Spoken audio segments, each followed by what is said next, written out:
and good afternoon everyone, and welcome to this meeting of the Public Accounts Committee. I'm Duan Watterson, Chair of the committee, and with me are Mrs Anne Court, Mr Rob Mercer, Mr Jason Morehouse and the Tynwald Auditor General, Mr Warren.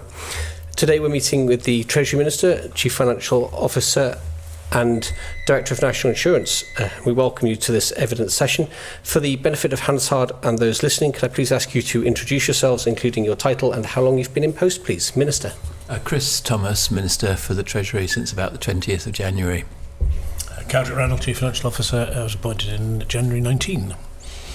David Ireland, Director of National Insurance and appointed in July 2016. Thank you. So the context for the current year's budget. Minister, you arrived quite late into the budget process. It was well documented.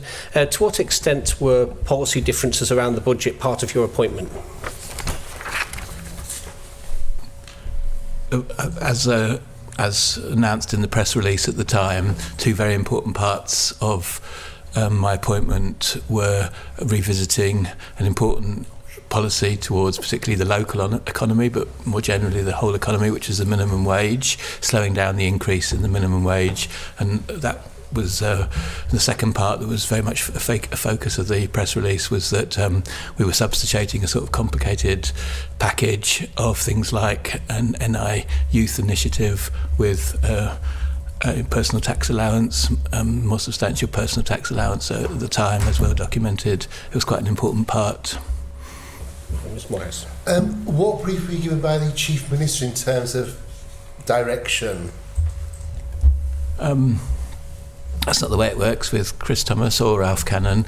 We discussed, we worked out what we thought were the main issues that needed to be addressed. We talked about mutual frustrations, and then when I was appointed around 9:30 on that Monday morning, I did two things. First of all, I made sure I could have the earliest possible appointment with the Chief Financial Officer, and my recollection is that by about 11 o'clock I was with the Chief Financial Officer working out what would happen next, and we can go into that in more detail. And secondly, I tackled the legislative programme, because quite an important part of the preceding parliamentary sittings have been about the gambling regulation approach, and I wanted to catch up with the Gambling Supervision Commission. So I think I even met the Gambling Supervision Commission to talk about that legislation before I had the chance to meet the Chief Financial Officer to begin talking through what I wanted to do and what the Chief Minister wanted to do in terms of the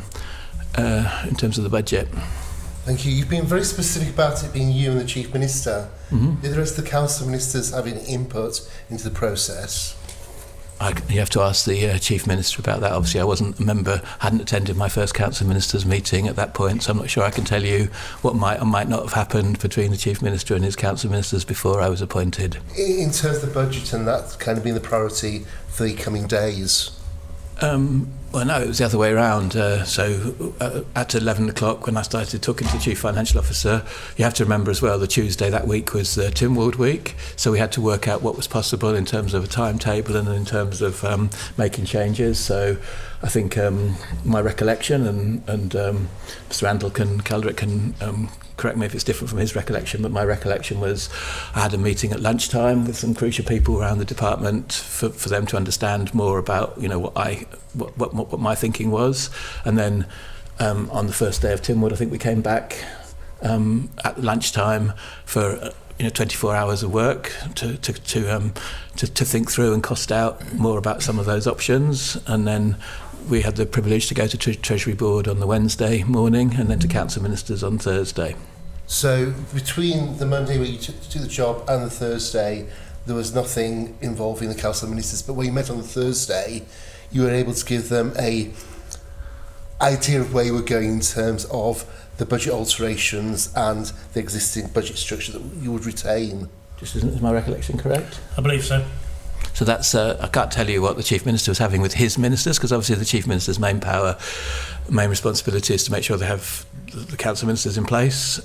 So you'll have to talk to the chief minister and other ministers about discussion that might have been going on in council ministers beforehand or at the same time. But all I can say is it's quite a big challenge I set personally, the Treasury Department, and they exceeded my expectations about how many options they were able to deliver 24 hours later, and then to further explore some of those options, and then to go to Treasury boards to begin to get political support, and then go to council ministers on the Thursday. One option I had was to delay the Tynwald members' presentation, which I think was scheduled from memory for about the 28th of January. That was perhaps a recommendation that was made to me because it was a very ambitious task I was setting for myself, but I chose to do everything I could not to. I used that to frame the parameters of what we were trying to change. So the options were specified to me on the basis of, of being to do something that was workable, so that council ministers could be fully involved at the forthcoming council ministers meeting, so that we could meet the Tynwald members' expectation and we wouldn't be in any way upsetting the budget. So the crucial point that you should all hear and the public should hear is that this budget was the budget that was worked on for 6 months the previous year. I made it very clear that capital priorities, expenditure priorities, the basics of what had been set had been carefully thought through over that time, and we weren't upsetting that. I already answered to you, the sorts of areas that I cared about, particularly in terms of changes, and that. And so, in a sense, the way I specified the question was something along the lines of, what possibilities are there to change the personal tax allowance? Obviously, take into account that the package that you'd envisaged has been announced is not happening anymore. There wasn't going to be the National Insurance Youth Initiative and the other measures that have been floated to Tynwald members in the Brawl Suite. What can we do? And pleased to talk with you about that more. So in terms of the time you had, it wasn't a massive restriction. You were able to bring in most of the items that you thought were priorities, and you weren't feeling frustrated that, given you'd only hours rather than months, it wasn't really a Thomas budget. Well, clearly it's not. I mean, the great thing about any good Treasury Department, and I have the privilege now to be heading a good Treasury Department, is it's a very careful, considerate process. It starts by making sure that the departments and the other spending entities identify their spending priorities, working out what that collectively involves. Capital priorities, we have a very good project development fund process. We have capital constraints, as you'd expect. We have a process to prioritise and the capital projects. That had already been gone through. It would be nobody other than an experienced politician could understand and accept so readily that I'm not questioning that basic 6-month process of putting together a budget that had already been to council ministers once. It was simply the fact that the local economy strategy had gone off track slightly and needed to be brought back on track, firstly, and secondly, the personal allowances had fallen behind where they should be in terms of inflation, and there was a political feeling that Tynwald ultimately agreed with, which is that the personal tax allowance, was a good approach to take to where we were in terms of economic activity. So you got what you wanted? I was very impressed with what the officers managed to do in the time that we had available. I think I helped them. I don't know, they can contradict me if they want, but I think I helped them by laying out and specifying the constraints, the parameters in which we were operating. One is I ruled out, in any sense, tearing up the good work. We weren't going back to revisit capital bids process. We weren't going back to revisit the revenue bid process. We were funding what we'd already agreed to inside council ministers. As I said to you, I've given you the complete emphasis of the constraints and parameters under which my changes operated, because basically the issue was adding a degree of confidence to encourage better acceptance of where we are in society, and to encourage and stimulate investment because of business confidence, and to basically make jobs and futures of people more secure. Anything you want to add?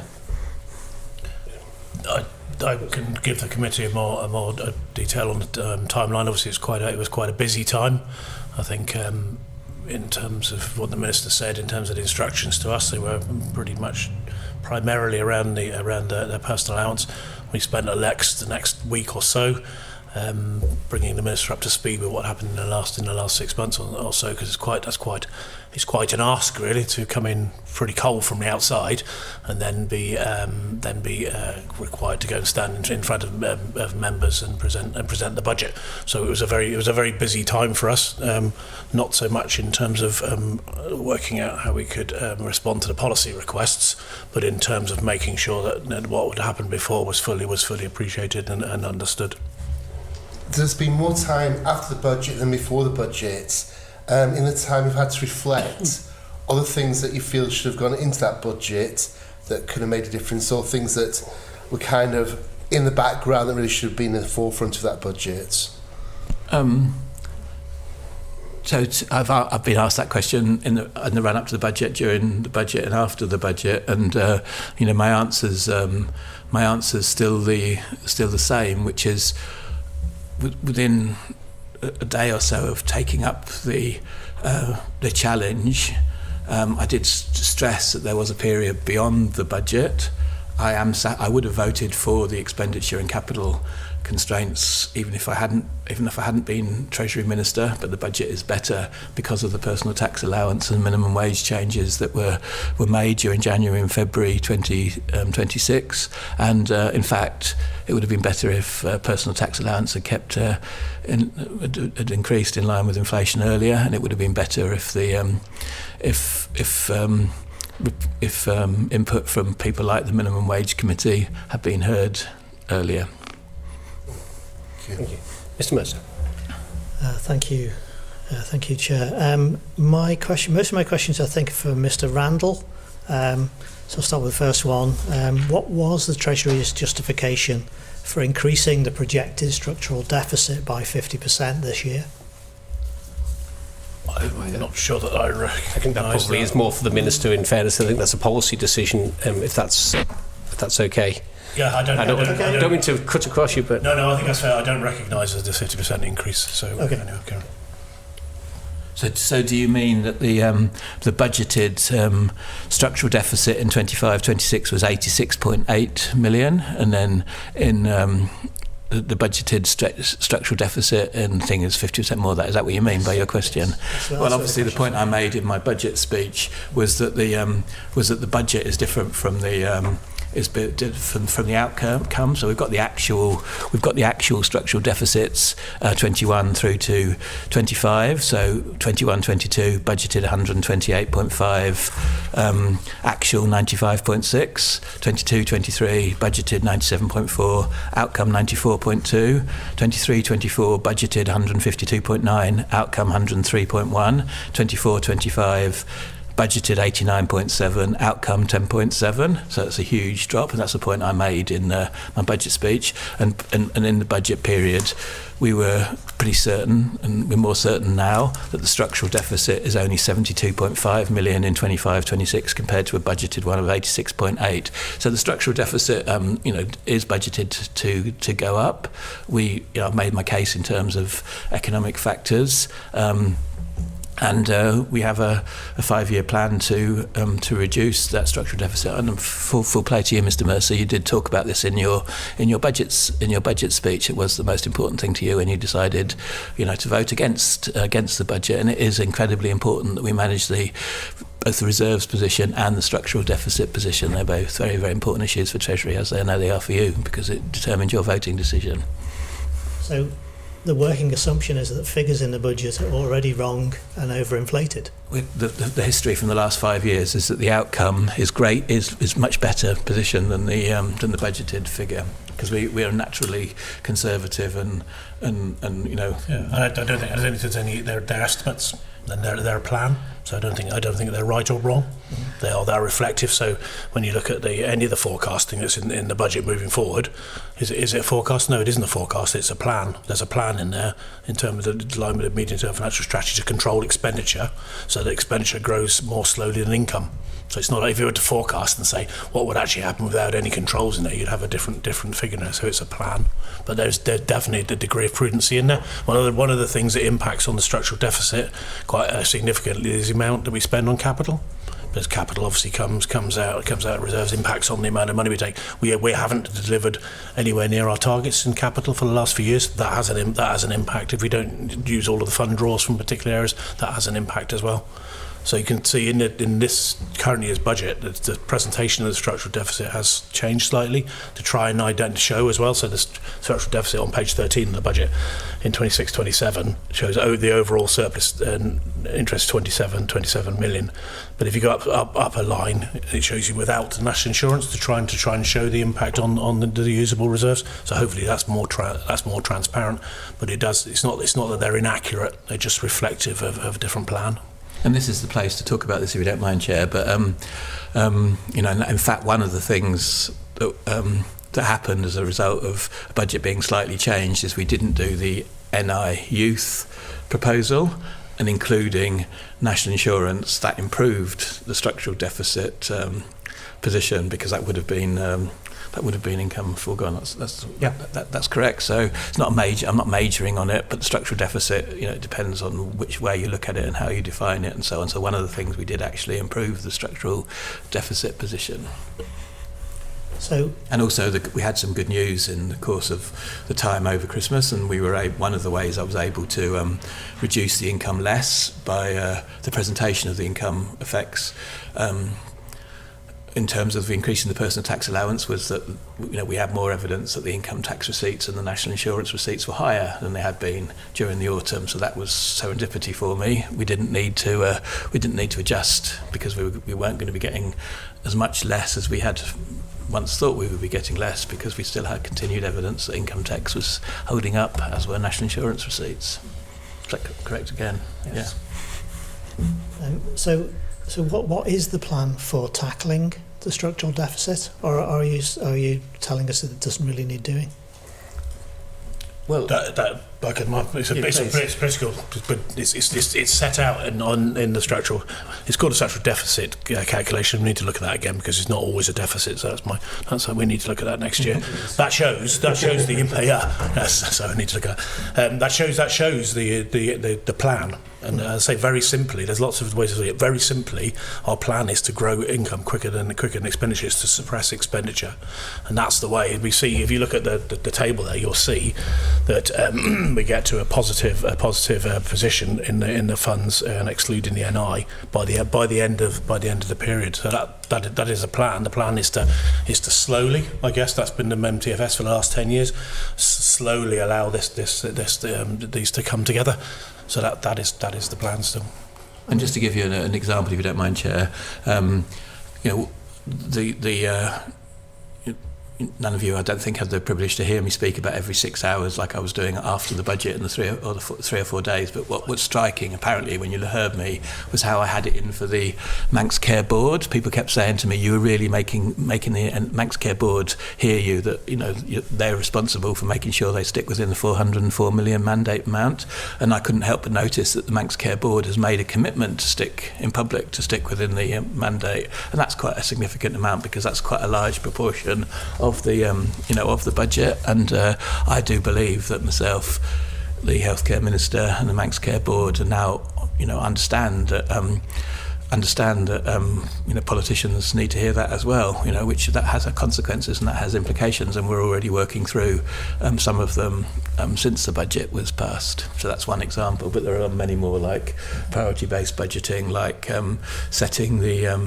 making the assumptions about pay and non-pay, to put pressure on departments. Obviously there's the efficiencies programme, and there's lots of different dimensions about Just curious as to when was the first plan for tackling the structural deficit put in place? First plan said a structural deficit. I'd have to be. If I'm wrong, I'll correct myself. I think the first time we did that calculation was 2015. I think 15 or 16, I can't remember, one of those, and that would have been when it went into the pink book, and that would have showed the general the direction there. Clearly at that stage there was pressure on public finances because of the depletion of the public sector pension reserve, and that there was a reliance on that, and the plan was to say how do the finances cope out of the back of that. So the medium-term financial plan in one form or another has generally been around for about 10 years, I'd say. And yet we still have a structural deficit. It seems to be, the evidence shows that generally speaking it's growing each year. We do. So when you look at, if you did an analysis, I think the PSC has done analysis on structural deficits, or one of the committees has anyway, you'll see that we've actually been successful, I guess, in the strategy of growing income. So the economy's performed well, income has increased over the period, but expenditure unfortunately has kept up. And in particular, when you look at where since 2020, say for example, if you look at the rate of growth of funding that's been provided to health and social care compared to, say, education and DOI, you'll see that the rate of growth is higher into health and social care. So in fact, we have not achieved the ultimate aims of the medium-term financial strategy over that period. But at the same time, we haven't used the level of reserves that we would have anticipated had we not had increases in income over and above what were in the budget, and we had spent less free capital. If you don't mind, Mr. Chair, just adding in some more colour to that. So that was one of the slides that we included in the post-budget round of presentations. So we wanted to show everybody, and it stuck home because a lot of people commented on it, that income has gone up, infrastructure expenditure has been flat, education's gone up a little bit, but it really is healthcare that's taken out all of the income growth. So that was just a colour that I provided when I had slides, and could do it in a more interactive way, and it really was striking when you do it. And the second point, just to give you some colour, Mr. Mercer, is that the Public Sector Pensions Authority, I don't want to be only picking on healthcare, but one of the biggest, if you look at our management accounts now, the second largest increase is on the superannuation, because of the way that the cost envelope and the cost sharing has been settled this last time, and we'll be making sure that you understand at the PSPA that's an important issue, because there are consequences of any change that you make. There are consequences of what happens, and if you look at the accounts, it's quite clear that the second largest growing amount is the superannuation amount, because of the way that you've agreed and structured, and Tynwald approved the settlement. We bring in Mr. Morris. Yeah, I'm rather concerned that this government's actually taken £500 million from reserves to actually deal with ongoing spending, and it just seems to be kind of an accepted thing. And also the way in which we've got this kind of belief that spending is slowing down, sort of, but revenue's going up, sort of, everything will be fine. I think we've heard previously from other Treasury ministers more specific things in terms of action is being taken to look at spending, to bring spending down. Are you simply happy that it will all be sorted in the future? Are you actually taking action? Is anything been happening with regard to spending? So can you just give me the figure again? What figure did you say had been taken down from reserve? £500 million.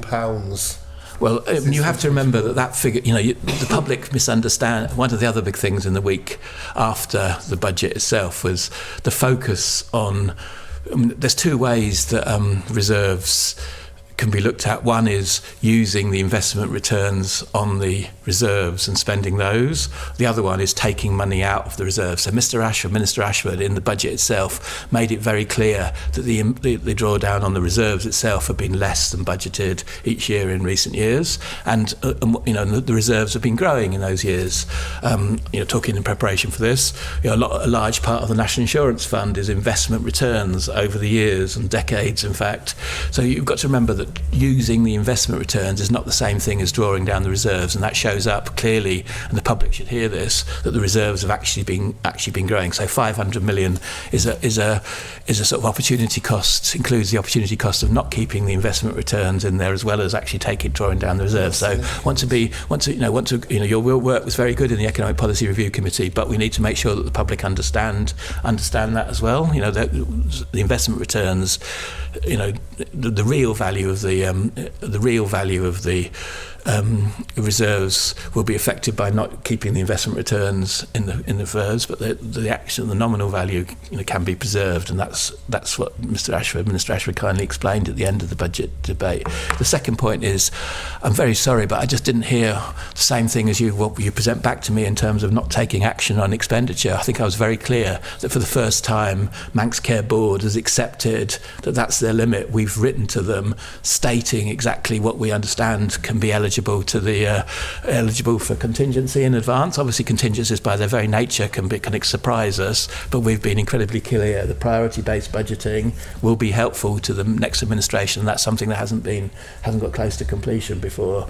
All sorts of things are very, very specific actions to impact the expenditure. Or am I naive in believing that you're being tougher now from Treasury than you've been? No, I think the priority-based budgeting will kick in for next year's budget. It isn't currently extended into Manx Care. It's in the main departments, but there is some much more kind of focus within the department, and Treasury has provided funding for a financial recovery plan and resources within the department. There's the introduction last year of the scrutiny panels, the monthly scrutiny panels, well, generally monthly, depending on the performance of the department, where we go through the management accounts every month and scrutinise what's happening in the departments. And I think that's certainly been helpful in identifying any overspending.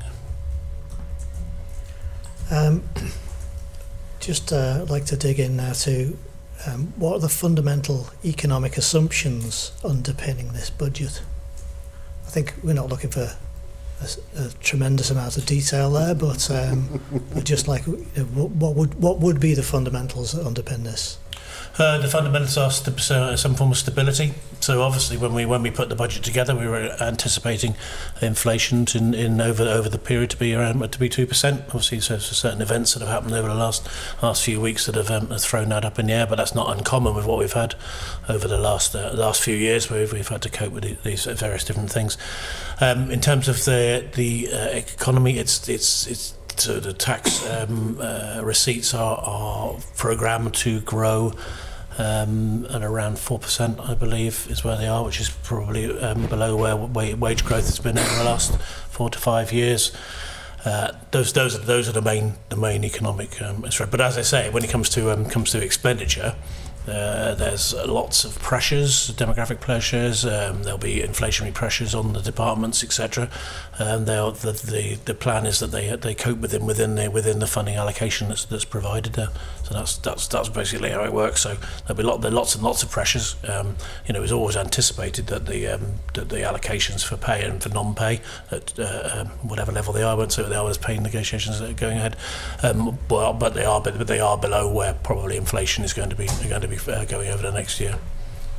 Was consideration about the size of government headcount form part of that? So Treasury doesn't collect figures on headcount. They've been done centrally, but by implication, if you've got a budget that's shrinking in real terms, and a significant proportion of your delivery or cost is staffing, that's going to have an impact, and so you would expect that there would be pressure on that. I know, for example, lots of departments cope with pressure where the pay awards are above what they are by through vacancy management, etc. So you might not see an immediate drop, but there are lots of expectations around that. Yes, and I think moving forward, that's part of the process with priority-based budgeting, is identifying the different services across government, how they're delivered, and what happens when you make service changes.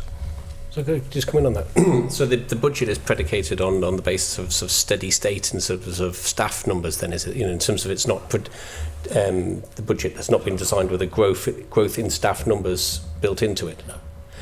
And I think that's been the case for the last couple of years, hasn't it? The budget's sort of based on a sort of steady state. Pretty much, yeah. But that hasn't been the reality, has it? I mean, the public service has grown quite considerably over the last 4 years, and that's been quite a challenge.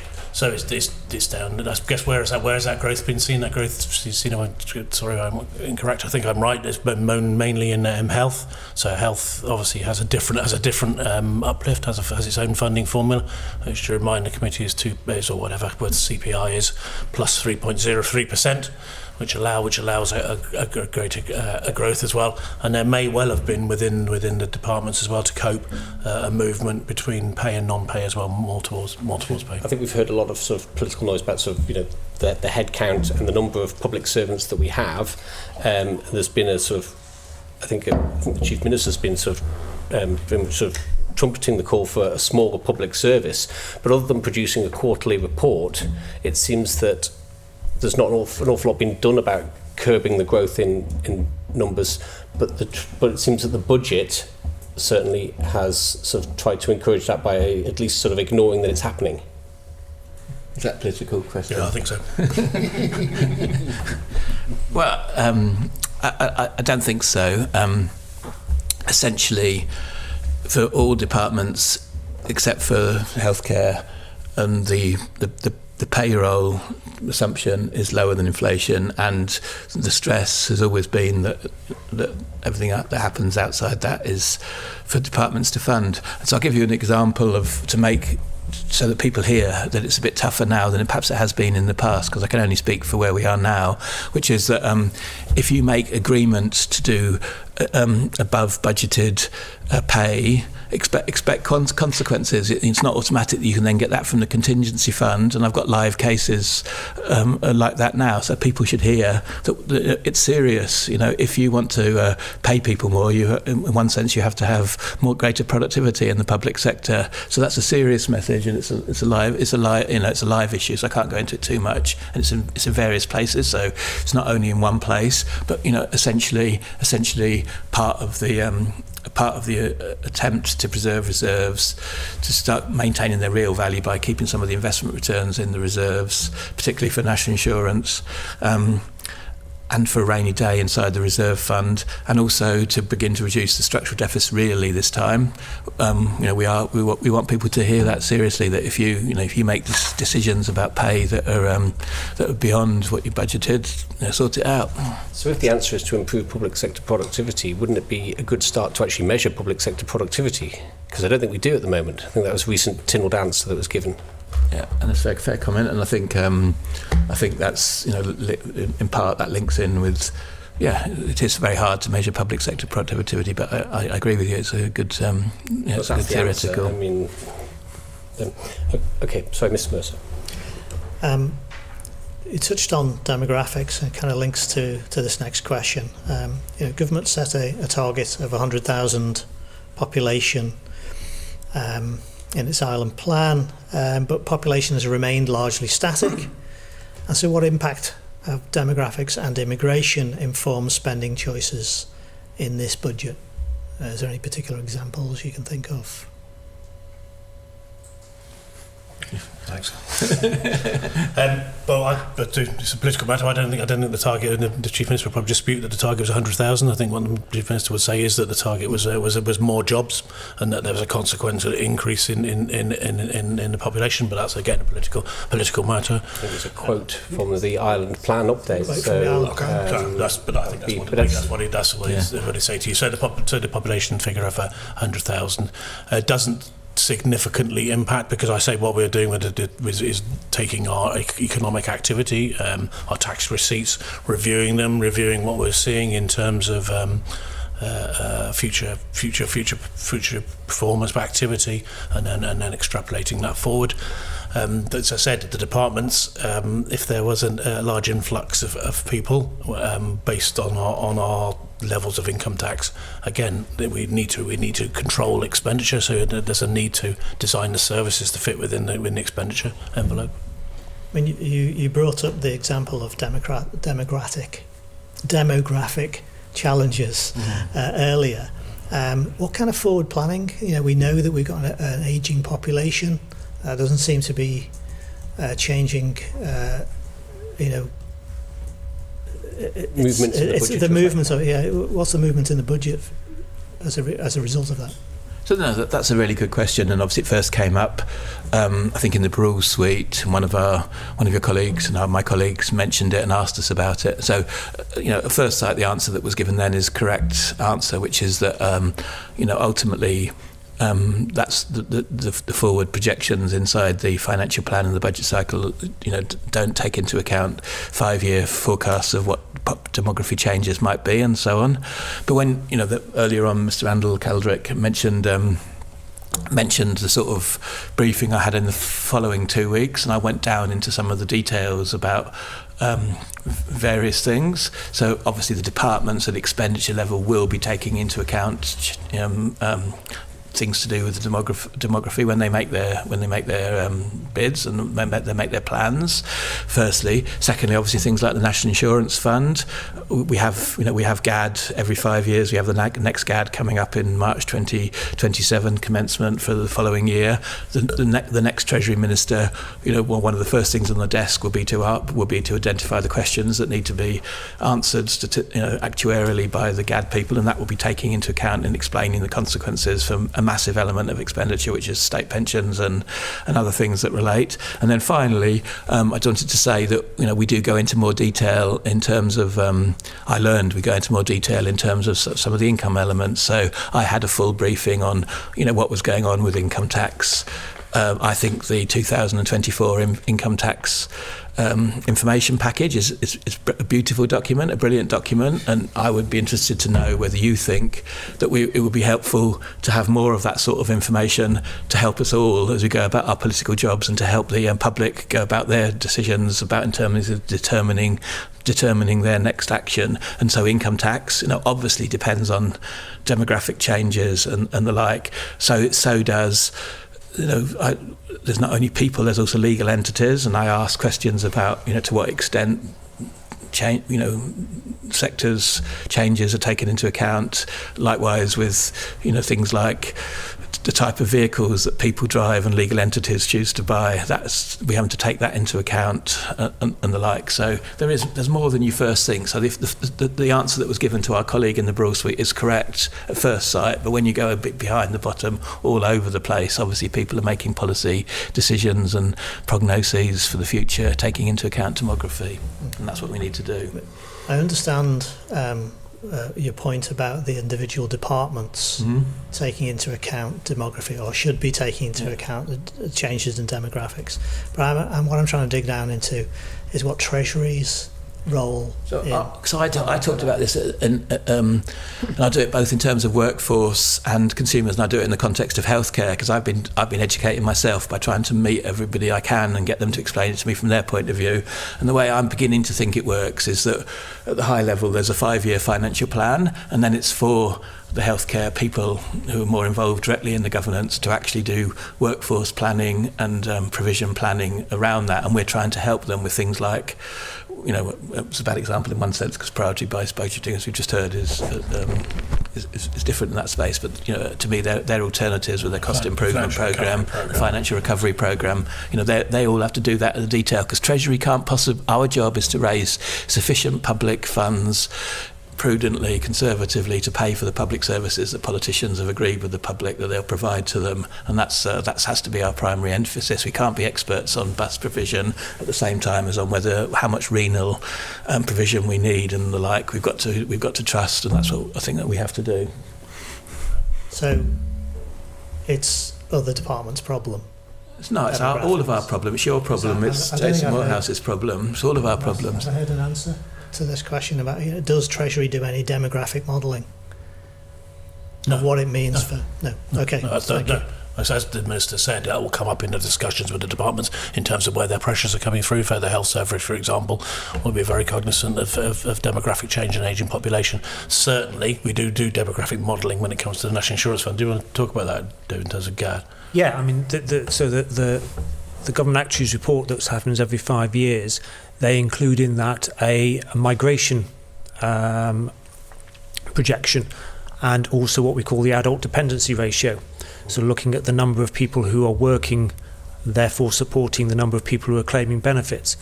And that obviously shows, as you alluded to, Mr. Mercer, that there is a change in the profile. And that, in relation to the National Insurance Fund, is a concern. But again, as the Minister has alluded to, it's not the job of the National Insurance Fund or the scheme to be encouraging people to coming to the Isle of Man. That the design of the scheme is to fund benefits. How we then operate that scheme in context to the population makeup of the Isle of Man is another question. Okay, thank you. Okay. We'll move on to talk about a bit of income tax. The changes to income tax thresholds have been described by some as a middle class SOP. Can you advise which demographics will be the biggest winners and losers, and who will be unaffected by the budget? So the people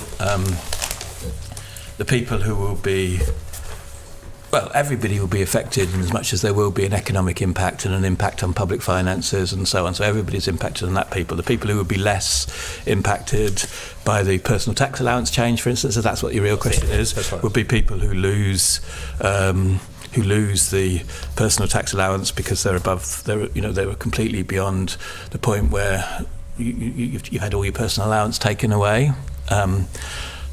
And tax cappers, because obviously they don't have a personal tax allowance, so that's 1 to 2% of people are completely unaffected by it because they've lost it through the tapering or through the tax cap. And then obviously we now took a lot more people out of the income tax threshold 3,600 from memory, or it might be 3,400. Increasing it to over 20,000, 21,000 through increasing the personal tax allowance to where it should have been on an inflation basis even. So the taper works by reducing the amount of personal allowance that you get as your income exceeds £100,000 as an individual, or 200,000 for a couple. So the big increase in the personal allowance actually means that the taper in cash terms has a slower effect, so you would take longer to remove the full effect of the so they may not actually lose out that much after all. They will lose out less than they did previously. And that's true. I didn't look at there's a few things that we sort of ruled out in those first 36 hours or so we didn't look at the band between the lower rate and the higher rate of tax. We didn't look at changing the taper. I focused on the personal tax allowance. They have been looked at over previous years. I can't comment on the reasons for them not being taken forward, but what you say is correct mathematically, I think. That wasn't a policy choice, it's just a thing that happened because of the change at the bottom, that therefore had an impact of having a better benefit to those at the top. I mean, the option was there for me to say, let's look at, and I've seen work, and by the time we got to the budget, I've seen work that's been done over the previous 2 or 3 years to test, what it would be like doing things like reducing or even eliminating the whole of the difference between the standard rate and the higher rate. Work that had we'll come back contemplation to that. Have been done. That work had been done in 2 or 3 years, but that was by a predecessor minister, and it seemed to be relatively informal. But yeah, no, I limited it. I took those out of the equation. We were solely looking at the personal tax allowance. Okay, and I think just to challenge perhaps your assertion that everyone's a winner, to paraphrase you perhaps slightly there, would you accept that those who are low earners, possibly working part-time, earning less than the former income tax threshold, these would be people often with sort of caring or family responsibilities, would benefit only very marginally from this budget, and only by the increase in the national insurance changes and possibly child benefit? Well, no. I mean, what I said was if the economy does well, the society will generally do well, and in that sense, everybody will be benefiting. In that sense, that's the way I made it. And then I said it wasn't the case for everybody directly. If we go back to that income tax division information pack, July 2024, there is a list of people who are below the typical archetypes of people who are below the personal tax allowance threshold, and that's people who choose to work part-time to have more time for doing other things. That's people who are disabled, who are on disability benefits. There's all sorts of people who are in that category. So it's a very complicated matter, and I called it a beautiful document. I find this sort of information package the sort of thing that's very helpful to help people make up their minds in terms of the choices we obviously have about public service provision and in terms of public revenue raising. So those archetypes, particularly those that, to pick a particular one, those that need to work school hours only in order to be able to deal with parenting responsibilities, how would you say that this budget has going to be a win for them, because they won't benefit from the income tax personal allowance threshold increase? So what was in this for them? Well, part-time jobs, obviously there's more, well, I mean, I could say that's a technical question, but I repeat my point, which is if the society is going well, the economy, that's easier if the economy is going well, and if you have a job, a part-time job, you're better off than not having a job at all. And the issue we had was that the local economy was beginning to be under threat, and I would just say that part-time work is harder to organise for employers than full-time work, because you have twice as many people to pay and twice as many people to handle and so on. So there are all sorts of benefits. I'm not going to get into. It's not the sort of thing economists can help us with, because there are so many variables. But I accept your challenge. I accept your challenge that it doesn't benefit everybody. You mentioned that the local economy was starting to be under threat. What evidence of that? Because I think most of us would look at the unemployment figures as the most likely place to start looking for that. Where have you been looking for that? Because I don't think there has been any noticeable bump in the road for the unemployment figures at all in the last 12 months. So, unless I stand to be corrected, of course.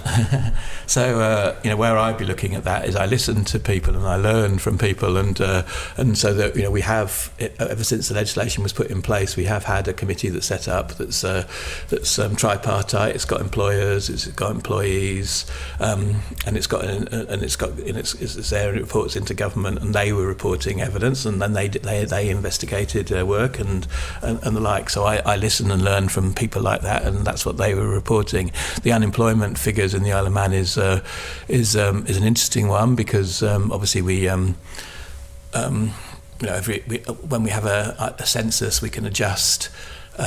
Because obviously benefits is one way of calculating unemployed, but there's many other people who end up being unemployed and don't make benefit claims, and that we only have an estimate of that through censuses. And the other point is we've got a population that goes in and out. So again, it's very hard to test and investigate economically. But I do think to an extent there's a here in the Isle of Man or not here in the Isle of Man factor to all of our unemployment figures. So it's very hard to take it further in terms of econometric or economic investigation. So in other words, what you're saying is that the backup for the statement that the local economy is starting to be under threat is as a matter of policy based on more anecdotal versions, based on getting together a small group of people rather than relying on government statistics, which are published regularly. No, government statistics are very important, but they're problematic, and I've given you some reasons why they're problematic in the Isle of Man, because we only have claimant data, or we have census informed at different estimates, and we do make quite a lot of adjustments. So and we also have this, we have quite a lot of population that can be in different places to work. That's the first point. And the second point is what I said was I gave credence to a statutory committee. It's not a small group of people as such, it's a statutory committee whose job is to take evidence and make recommendations to Treasury and the Department for Enterprise. For a decade or so, the people like the Minimum Wage Committee have been denigrated officially. I think they stepped up to the mark, and they commissioned research, and they got the public mood, and I think they made us some important submission. Obviously, the Poverty Committee was there in the background, and Poverty Committee's recommendation got adopted in the Island Plan.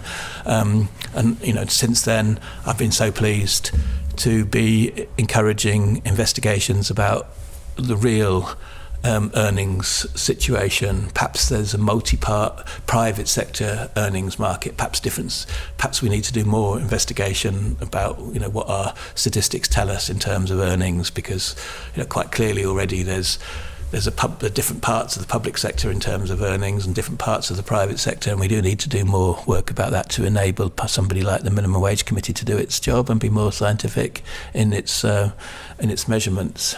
Again, I think some of the statements that were made in the January debate around the minimum wage, living wage, minimum income standards debate that was had was that the forthcoming budget would sort of try and address some of the gap that was between minimum wage and minimum income standards. What's your assessment of the extent to which the budget has achieved that?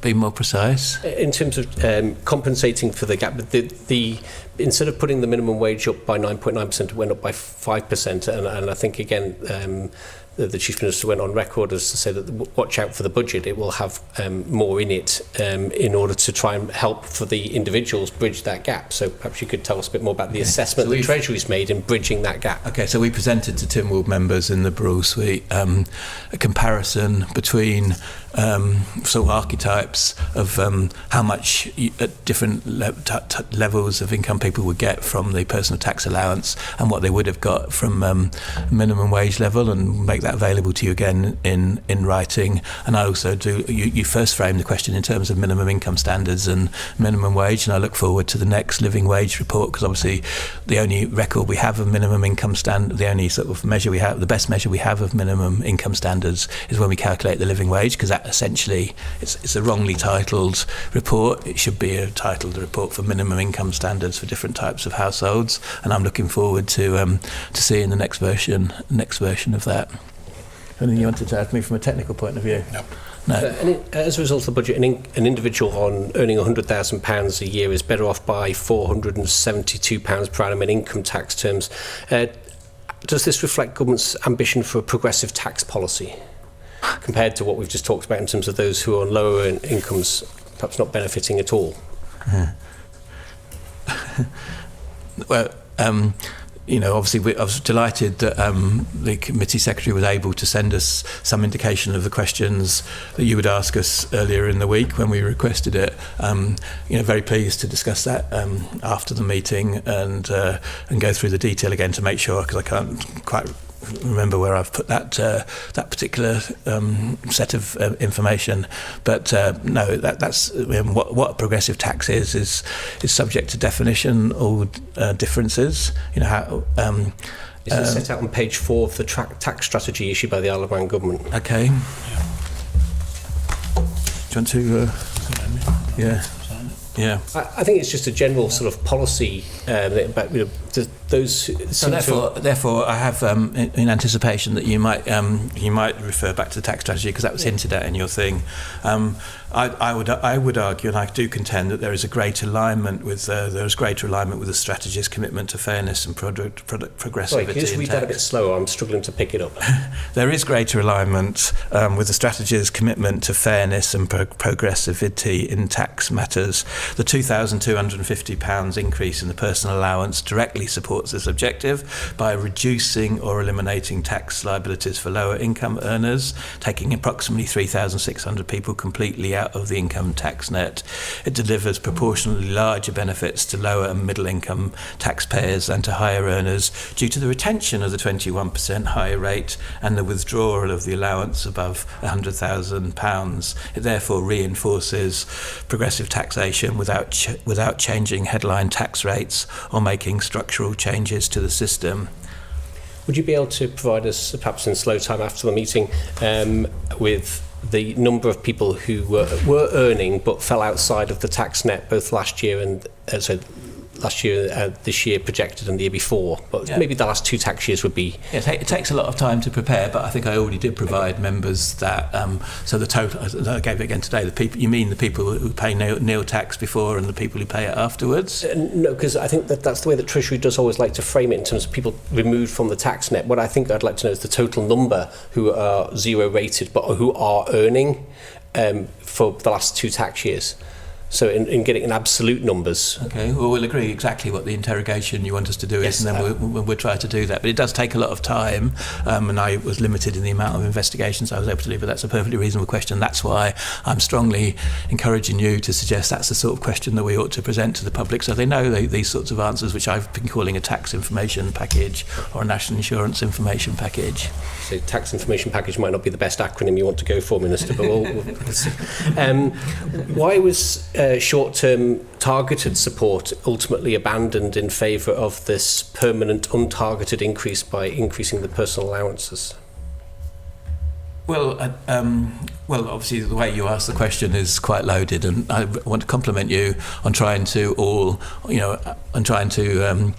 to deal with the fact that 5 out of 6 members of the Public Accounts Committee voted against the budget, whereas the majority of the House, the majority of the House of Keys and 75% of the Legislative Council voted for the budget. So it's obviously a very difficult position you're in, and the way you ask your question is quite loaded. But to answer your question, I don't believe it's true that the previous package was targeted, but I do accept that everybody benefits from everybody indirectly, and the vast majority of people directly benefit from an increase in personal tax allowance. So I accept that. I mean, that's what we tried to do. We got rid of an untargeted, generalised national insurance youth initiative that was going to make the structural deficit worse if you include the National Insurance Fund, and a few other generalised packages, and we replaced them with a generalised personal tax allowance.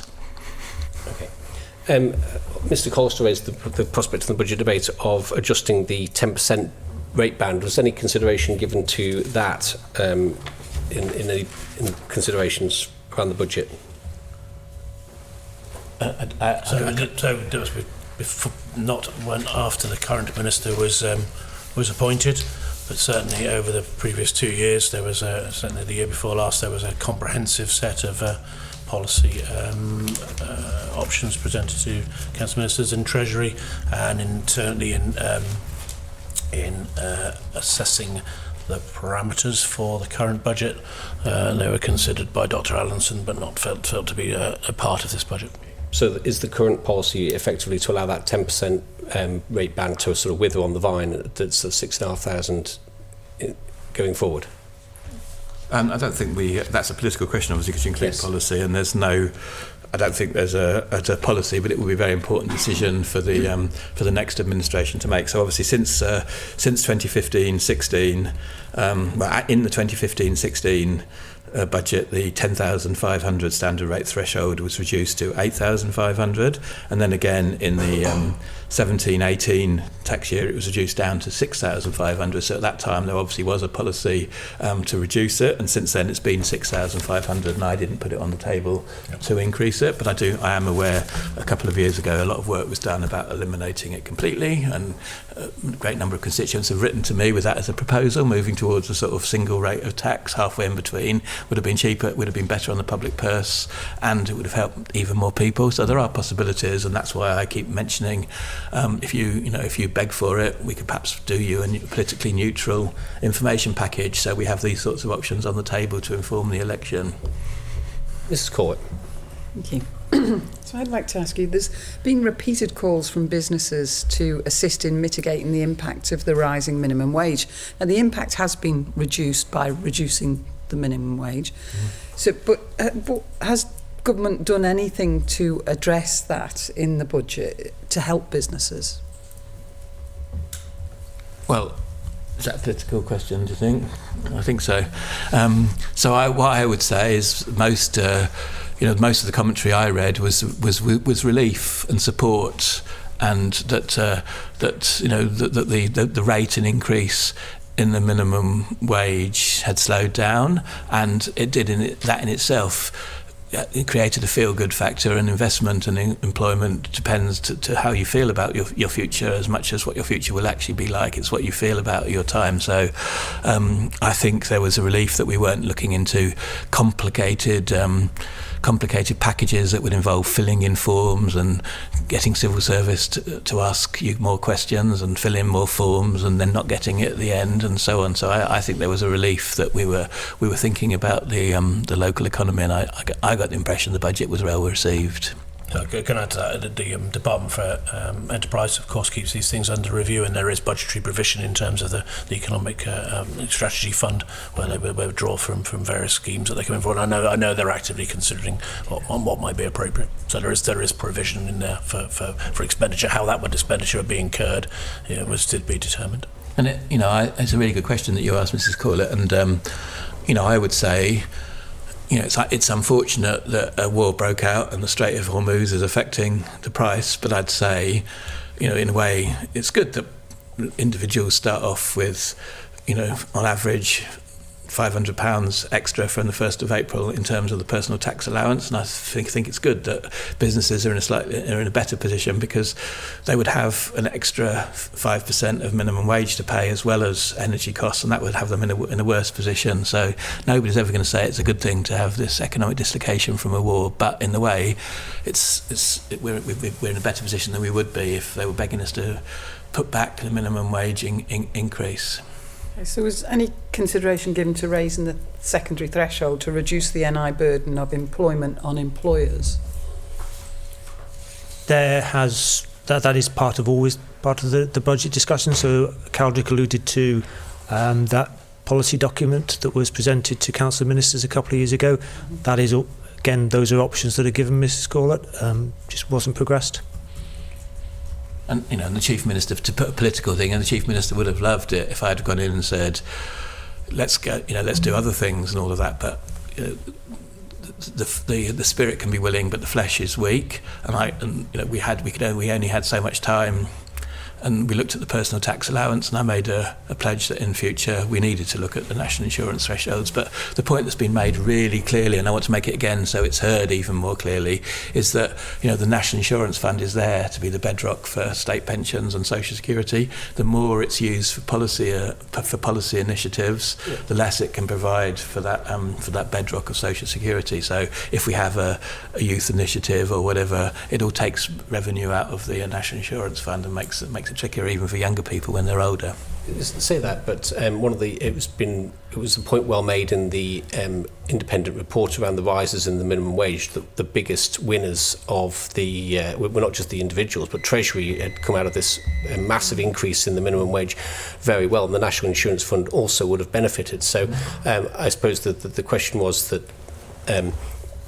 the prospect there was for sort of sharing the pain a bit of a higher minimum wage by reducing the burden on the employer by increasing the secondary threshold, and be like giving from the employer, giving with one hand and taking with the other, to make sure that the employee was better off. So I think that was how do you see that sort of equation working from a policy perspective?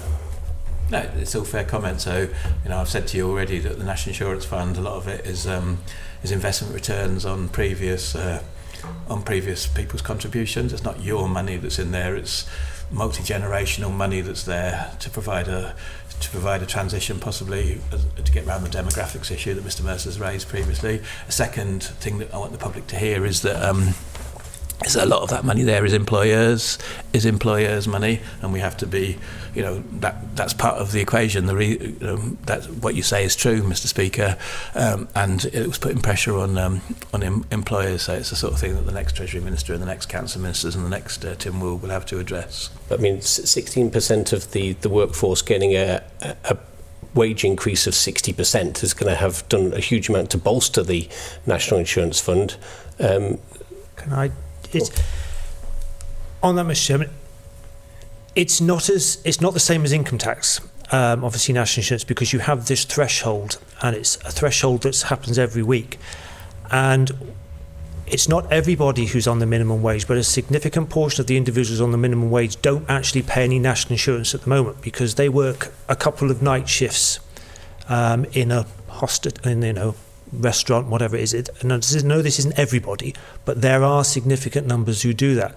They won't be paying any national insurance, so while they get a rise in their hourly rate, with the primary threshold going up, they still don't pay any national insurance. So this was one of the concerns we had about raising the secondary threshold to try and help employers with the increase in the minimum wage, is that unless you are actually paying significant salaries, you're not paying significant amounts of national insurance. So reducing the employer's burden doesn't actually help. It helps big employers who pay large salaries, and they weren't the ones. So that's where the Minister went on about it not being particularly well targeted. So yes, Mr. Chairman, there would have been an increase in the revenue of the National Insurance Fund, without a doubt, but not to the extent that there would have been with income tax, because you don't potentially pay national insurance on that income. And do you have figures on that? No, because this is one of the things that people find it difficult for us to communicate, is we don't know who's on the minimum wage. I get that. And the national insurance scheme, we don't recognise anybody unless they have earnings above a certain threshold. So if your earnings are below the thresholds, we don't record any of your earnings at all, because I know this might sound strange, you're of no interest to us because you're not contributing to the scheme.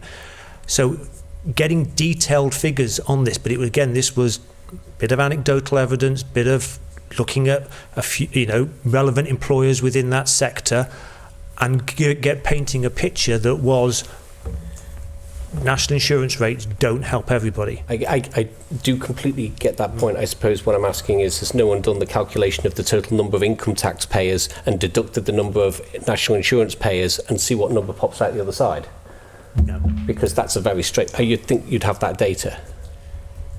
We can estimate from a national insurance perspective what would happen if there was an increase in people's salaries, but again, we don't know who that's going to affect. So I can look at everybody's salary from the previous tax year, but I don't know, so looking at the minimum wage, I don't know within that group of 45,000 individuals that I've got on my spreadsheet how many of those salaries I should have been increasing by 9%, whatever it was, to try and then work out what was the extra national insurance. Yeah, I don't think that was the question, though. Sorry. But so that, I suppose what your argument is predicated on the fact that there was an awful lot of casual labourers and people who would not be earning enough to fall within the national insurance regime.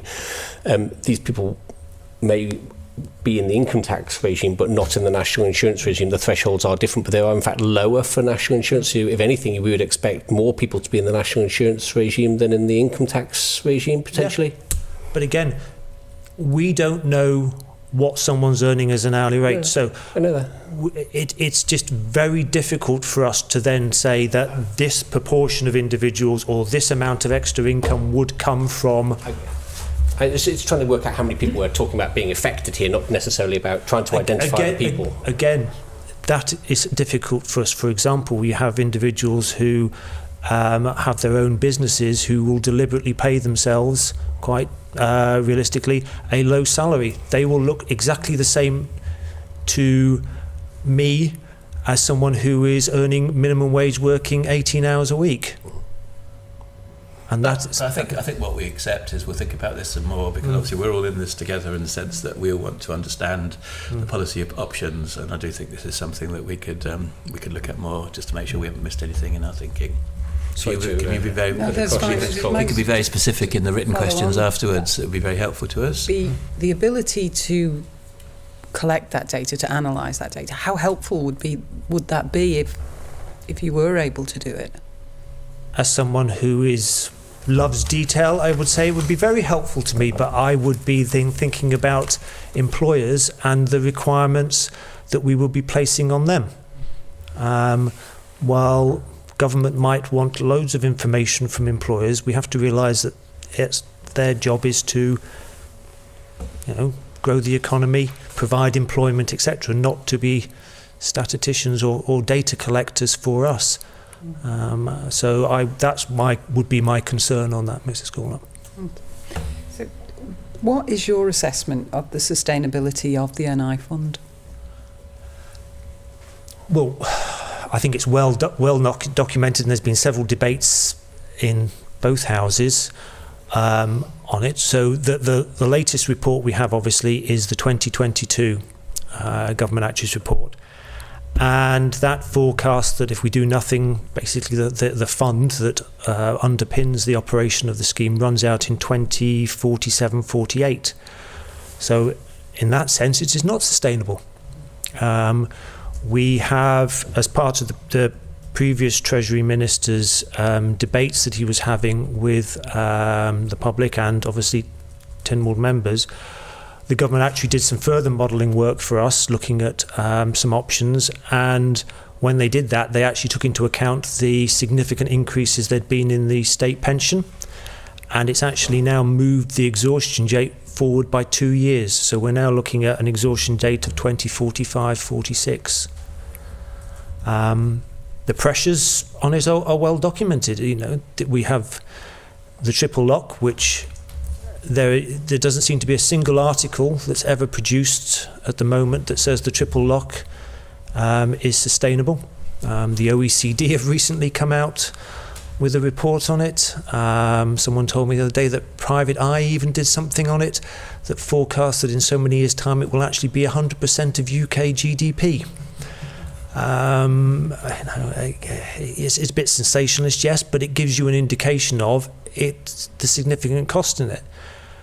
And the problem you have with the triple lock is the double positive it gives for pensioners. So to give you an example, we had in 2023, so it was the 23-24 increase was 10.1%. And that was predicated on the fact that the previous September CPI was 10.1%, because we've been going through that height. Now, at that time, earnings only increased by 5.5%. So given the triple lock formula, that was the higher amount. That's what individuals got. The following year, earnings catches up. So we then had an increase of 8.5%, because that was what earnings were done. So that was, if you look at normal economics, that's employees then catching their salaries back up with inflation. Pensioners also then got that 8.5%. So they had significant increases over 2 years, whereas employees, the people who are paying for this, and employers, they were seeing only a small increase or a lower increase in their earnings. And when the policy of the triple lock was brought in, which was 2011, 2012, I think it was, I don't think anyone was forecasting the volatility that we were going to be experiencing with inflation and earnings. But there's no getting away from it. It has increased the state pension. It has, helped with pensioner poverty, but it has come at a cost. It's probably worth explaining, David, about the National Insurance Fund. The National Insurance Fund ran out, pensions will still be paid, but any amount over the National Insurance that had been collected would need to come from general revenue. So this is why the National Insurance Fund is there as a buffer. I think there's a general misconception that the fund is like a pension fund and it's there to fund all of the pensions. It's not. It's a buffer to allow changes in cash really to be coped with over a period. And so you can see as you go forward, if the strain on a national insurance fund is not addressed in one way or another, whatever that way might be, it might be by lifting national insurance rates, etc. The burden of the additional amount over and above what's collected from NI will go into general revenue and put additional pressure onto revenue. And that actually, the last time that happened was 1989. So it was basically once the scheme started in 1948, for the first 30 odd years of the scheme, general revenue contributed to the National Insurance Fund. And in, I think it was 1994, they the department at the time worked out how much that was equivalent to, and it was about 150 million that had been put into the National Insurance Fund since its inception, and that was roughly half the value of the fund at the time. So just 3 points to add in, just because we've talked about this before, and not necessarily all, because obviously there's many aspects of this are political rather than just technical. The first point is that other things happen to the National Insurance Fund. So, for instance, if you have an NI Youth Initiative, it affects the fund. If you have a COVID drawdown from the National Insurance Fund, it affects the fund. So there's all those other factors. The NHS allocation, in the budget, which is primarily what we're talking about today. It's very important for us that it goes back to the former percentage by 2030. Yeah, and so there are policy choices to be made in terms of using the fund. So that's the first point that I wanted to make. So that. The second point I wanted to make is going back to the population point and the demography point that Mr. Mercer mentioned. To me, we're in a better situation than they are in either Great Britain or Northern Ireland, which we do have a larger fund. So we do have investment returns from a larger amount of money. They can't be used for everything though, and so that's an important point. And the third point I wanted to stress is I do think this needs to be a very important point after the election. So I would say that we need to have as much focus on this as we possibly can during the election. And forecasting suggests that there'll be continued less pension payments in the future and higher pension ages perhaps. So because we've got no auto-enrolment or workplace pension schemes for private pensions, do you foresee an increase in income support for pensioners' claims in the future? Generally, the levels of state pension are set at a level at the moment that keeps it out of the income support level. That's current policy. So we're looking at keeping the state pension, excluding housing costs. I can't tell you exactly what those housing costs are, but if you're getting the full Manx state pension, that's excluding the Manx pension supplement, then that will mean that you will be above the income support level. So that's the intention. Obviously, though, that then comes at a cost, which is the cost to the National Insurance Fund. And the delicate balance is if we then do not increase state pensions going forward by an amount that keeps people above that income support level, and they do not have any other form of income, whatever that might be. Everybody has a sort of traditional view of a pension. You could be buying property, you could have investment shares, whatever it is. It's your level of income in retirement. If that then does fall below the income support level, then yes, that would mean then an increase in potential claimants, but only if they obviously make a claim. So is it the Isle of Man policy then that the state national insurance scheme is bridging the gap between the auto-enrolment element that will be provided in the UK and the fact that we don't have it here?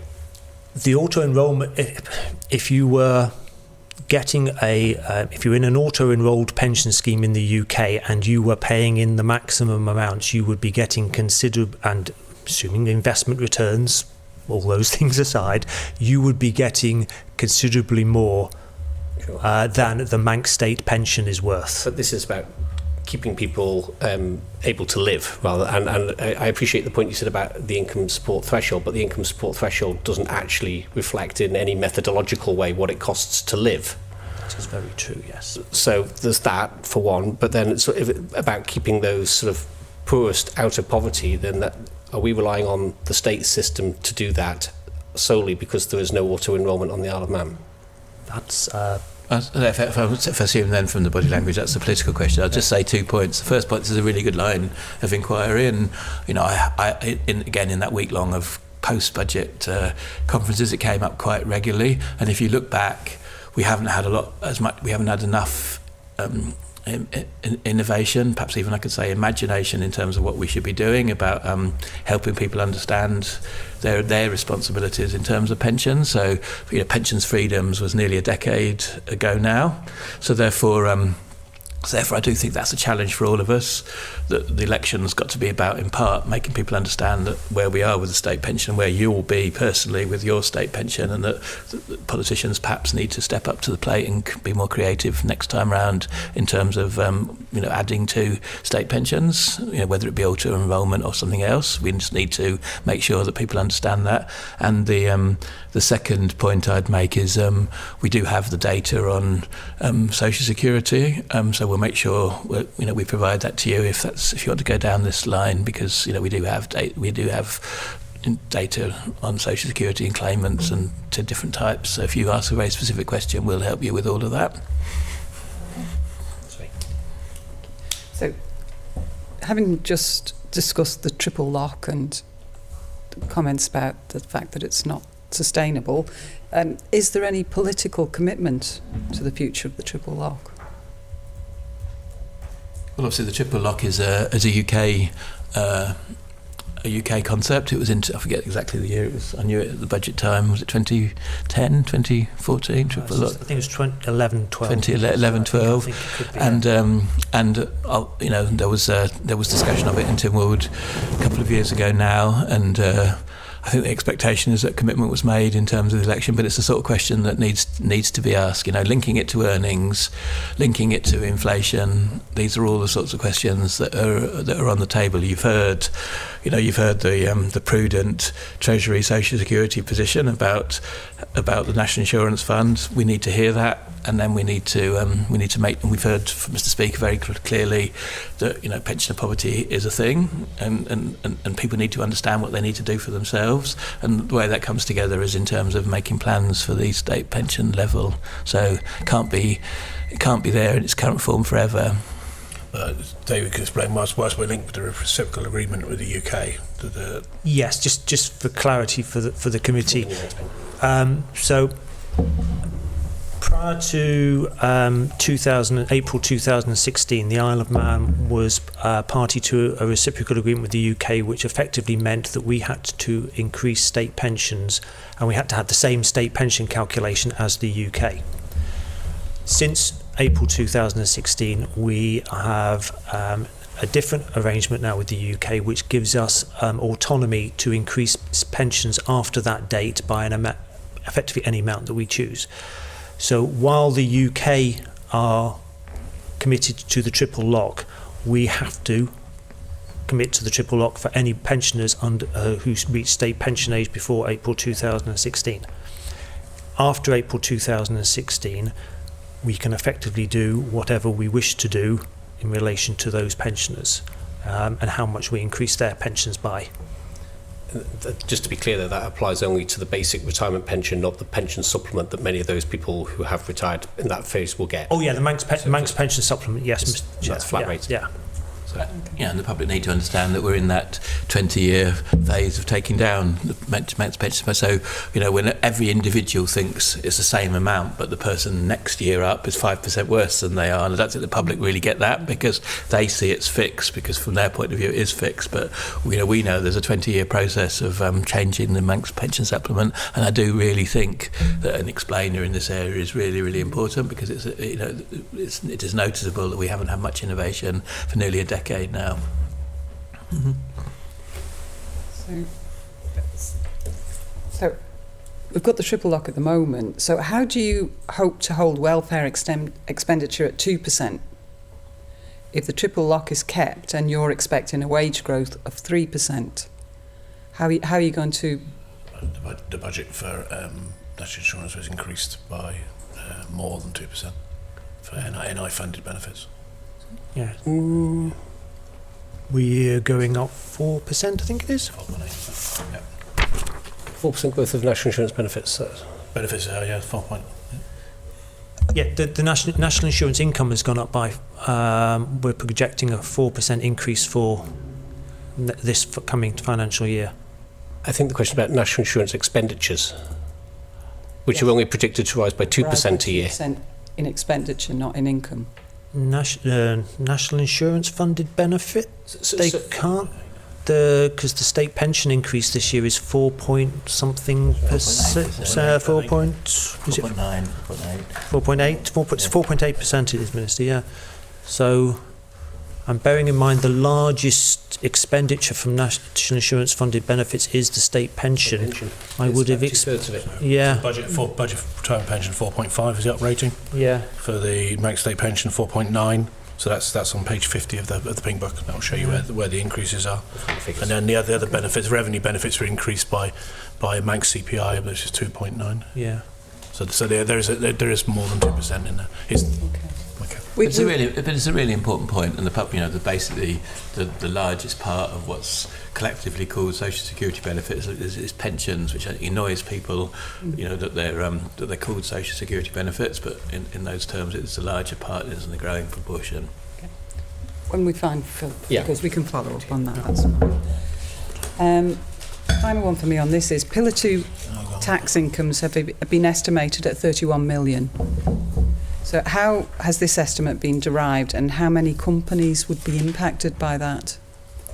So prudently and conservatively, I stop. No, 35 million is an annual estimate. 31 million is there because this is Pillar 2, is that missed a bit? 31 million is there because of the way it starts in January, and so there's timing differences in terms of the amount. It's an unknown, it's uncertain, so therefore it's an estimate. It's an estimate, and when I've met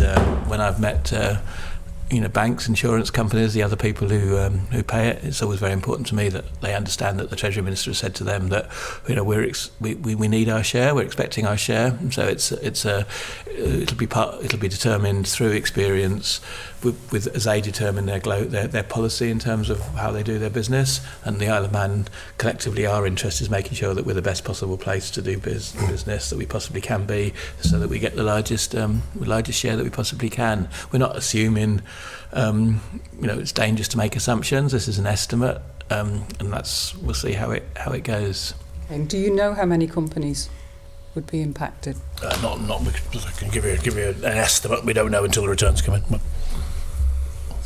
So we don't know how many companies there are. We don't know too much about the assumptions. Then how has the 31 been derived? Where's that? We have been with the tax officers. We have been through previous activity, identified those that would likely fall within the scope of Pillar 2, and estimated it at a prudent amount for income from there. I don't know. We'll have to see what happens. I wouldn't be surprised if there was a bit higher in the first year. But whatever I think we said in the budget before, that does happen, we would treat any additional amounts as windfall, because we don't know where it's going to settle. And I think Jersey and Guernsey have said exactly the same thing. So it's not a figure that's just been randomly plucked from the air, but it is intentionally prudent, because clearly if we put in a higher figure and we start to rely on it for future expenditure, that's a dangerous thing to do. So, but over the next couple of years, I don't know. We don't know where it's going to come out. Politically, I had that as a very important question in my head that I wanted answered for myself, and so I had a very good officer presentation, talked through these sorts of things, and have focused on understanding the sorts of sectors where this money will come from, to make sure that we're having the best possible relationship, and I've met some senior people to make sure that we know we can demonstrate to them that we understand that we've got to be the best possible place for them to do business, and that's what we're trying to do. And in the budget, I got some looks when I talked about some sort of support for some of these sectors, because that's all inside the rules, and we've got to make sure that we're at least equal to other places inside the rules in terms of Pillar 2, because we can do things for certain sectors. Just in terms of that 2% increase that Mrs. Corlett mentioned, I think we're looking at page 30 of the budget document, table 16 in the National Insurance account. The expenditure line, NI funded welfare payments, seems to only go up by 2% a year. Whereas obviously the triple lock, and if you were assuming, as you said earlier, earnings would be 3%, and that doesn't. Yeah. So we just check it like we did before, when the really good question came in about table 21 to table 24. We just take away the numbers and we'll give you a reliable number. But thank you very much for pointing us somewhere. Okay, thank you very much. Page 30. The basic strategy for balancing the books over the coming years is to increase income greater than allow expenditure to increase. That's been the plan now for the last 14 years. How's it going? Well, as I said to you, the outcome has been better than the budget for the last 5 years, and hopefully all of us as politicians understand that a momentarily momentous decision that needs immediate expenditure isn't necessarily reconcilable with that point. So I couldn't help but notice, I was away unfortunately for the last political sitting that we had, but I couldn't help but notice that the Chief Minister was stressing the fact that we could rush in for a huge support package, or we could remember that overall collectively the average person was £500 better off because of the personal tax allowance. So, and as I've stressed to you, for the first time the Manx Healthcare Board has said on record that that they respect the £404 million mandate requirement. So I think it's going better than it has gone before, and I'm looking for us all to work together over the election, not to make political to make promises that don't make that don't stack up in the medium term. Yeah, because this approach, which has been pretty consistent for quite some time, hasn't seemed to work. I mean, we're not there yet. We're still not there yet. Well over a decade later of increasing income to over expenditure, and it looks like we're not going to be there over the course of the next 5-year plan either, based on the plan that's been put forward within this budget. We are there, and We won't be eliminating the structural deficit within the 5-year plan. We will, both in national insurance terms and including and not including. We will. That's the plan. If the plan is stuck to, well, you can see that in the structural deficit it starts to to 29 and 2030, depending on whether you include the national insurance or not. So you'd have to present to us for that assertion. You'd have to present to us your analysis, whereby the 5-year plan is not meeting it. So the structural deficit, correct for the non-NI related elements, there's still reliance on investment income. That's correct. Yeah. But overall, the structural deficit is picked up. That was the point of the representation of the structural deficit this time, was to show what the impact was on the non-NI sum. Yeah.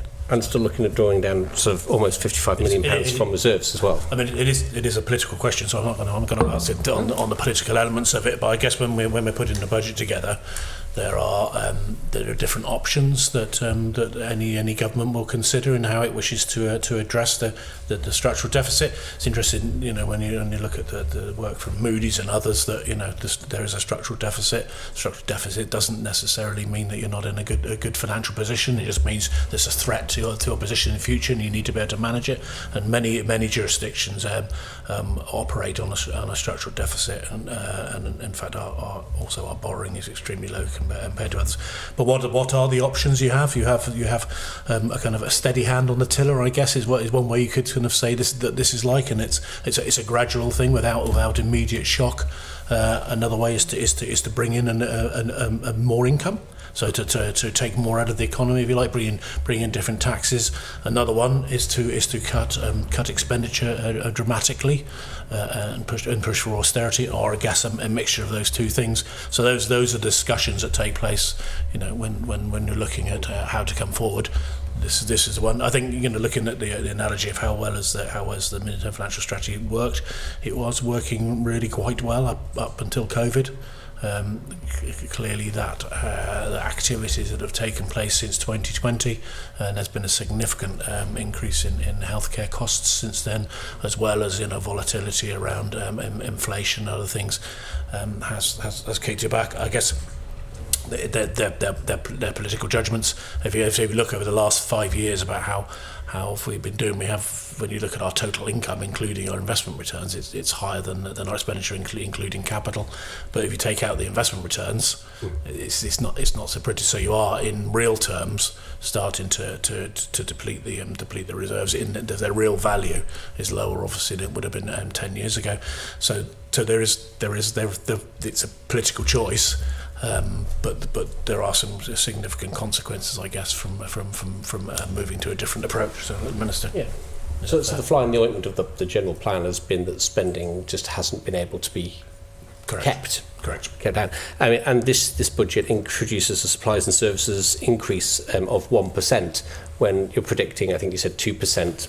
Notwithstanding more recent events, I think the assumption going into the budget was 2%.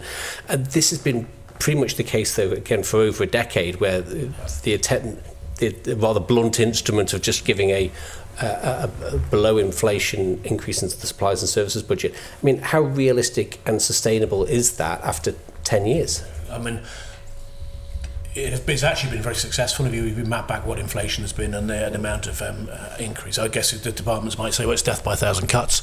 I guess it is. How sustainable is it into the future? I don't believe it is sustainable into the future. I think it's going to become increasingly more difficult for departments to deliver the services. I think we've had this general reduction in real term, not for everywhere, but a lot of places, and we're still trying to deliver the same level of services that we were delivering before, and it's reliant on the goodwill and hard work of the people that work for the government. So this is one of the big pushes behind the priority-based budgeting approach that we're well underway with, is to identify services, the cost of the services, what happens to those services when you adjust the levels of service, what's the different cost, so that you can fit a sustainable level of service into a future envelope. I think trying to, and we have done it. I think it has. Sometimes it's difficult to capture all of the cost reductions or efficiency that have been drawn out, but they have definitely happened in the departments where there's been areas of expenditure that's been prioritised over other.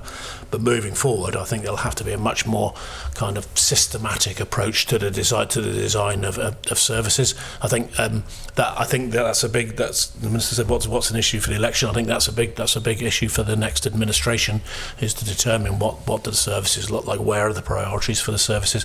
As you said, when you look at the mapping of where the expenditure's gone, the priority has been to the health and care service, because that's where the majority of the increase in money has gone over the period. So I don't think it is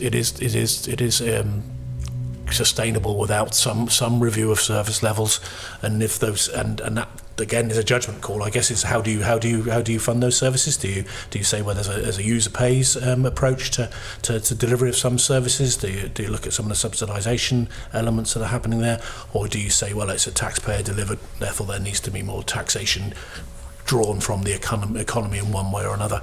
So they're certainly the choices that we will be discussing with the new administration. So there was a bit of a trial of priority-based budgeting, I think it was Department of Education back in 2019, I think. So never really got... No, it didn't, no. And I presume that was sort of rather sort of interrupted by COVID, even though COVID really only happened in month 12 of the year, but it does sound like there wasn't an awful lot of progress made. There wasn't. There was some work done by the previous finance director mapping out the different services.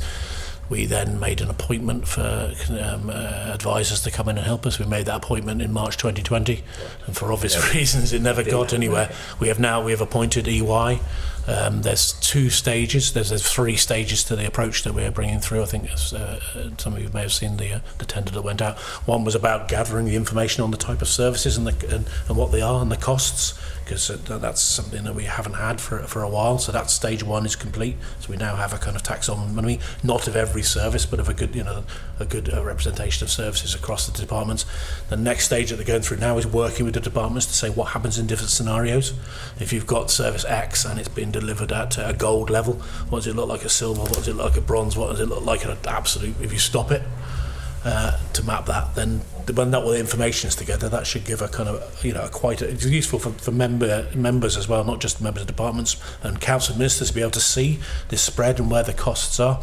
The next element from there, which is where the priority bit comes in, is how do you prioritise those services? So say, the Treasury and the Council of Ministers have looked at the broader fiscal strategy, determined this is how much it's willing to take from the economy. This is how much it's willing to or wants to provide to each of the key services. You now have to go away and work out how you can put a sustainable level of service within there. And then the next stage, which we're working on how we would do, is how do you get a priority around that to allow that to be designed. I think that will be really useful. I don't think it'll be fully operational for next year's budget, although it'll be useful. I think it'll be probably the following year. But I do think we'll be able to show that to the new members, I think, when they come in to give a greater understanding of costs. So that's a very sort of holistic, sort of helicopter way of looking at all of government and taking it. Has it been done department by department? Yeah. Oh no, it's not. It's not. It's bottom up. It's a bottom up review, I'd say. Okay, but I'm sort of looking at that as a sort of a completeness exercise, almost, perhaps not entirely looking at everything, but you said that it's covering a lot of the major elements. Large services and departments. And just sort of contrasting that perhaps with the more sort of tactical way of doing that, which has been through the savings programme with digital, and we took evidence on recently from the Chief Minister and the Chief Secretary, Chief Executive Officer and Chief Operating Officer, because that approach does appear to be disconnected from the budget. That the savings programme, Save 2 for want of a better expression, Savings and Efficiencies Programme, I think it's the official title, that doesn't appear to have been reflected anywhere in the budget documentation that we could see. That's correct. And again, is that represents a bit of a disconnect of thinking between the Treasury world and the delivery world, and how is that going to knit together in future? Well, you know, at the general level, the Chief Minister announced that the Treasury member was now a member of the political board of the Efficiencies and Programme, so that terms of reference have been changed, and we've talked about one outcome of that eventually, as soon as possible, would be linking the budget more into those processes. But I want to pivot this slightly and go back to give you some examples of other things that have changed alongside priority-based budgeting, because that priority-based budgeting, I don't want it to be diminished. It's a really important tool that will help the next administration. A second example, and I want to give you an example of what Caldric is hinting at with gold, silver, bronze standard level. So we had two departments that want to move a service between them. Treasury's requirement was that we understand whether this was being transferred at gold level, silver level, bronze level, and different between departments. So we've actually had to knock heads together and go above both departments to actually make sure that they identify options so that people can choose about how these services are transferred. So that's a very practical example of what's going on at this stage. If you want to do it at a certain standard, justify that standard and tell us what the options are of doing it as a different standard. So that's what we mean in very practical terms. I mean, I think I can give them. So does that perhaps?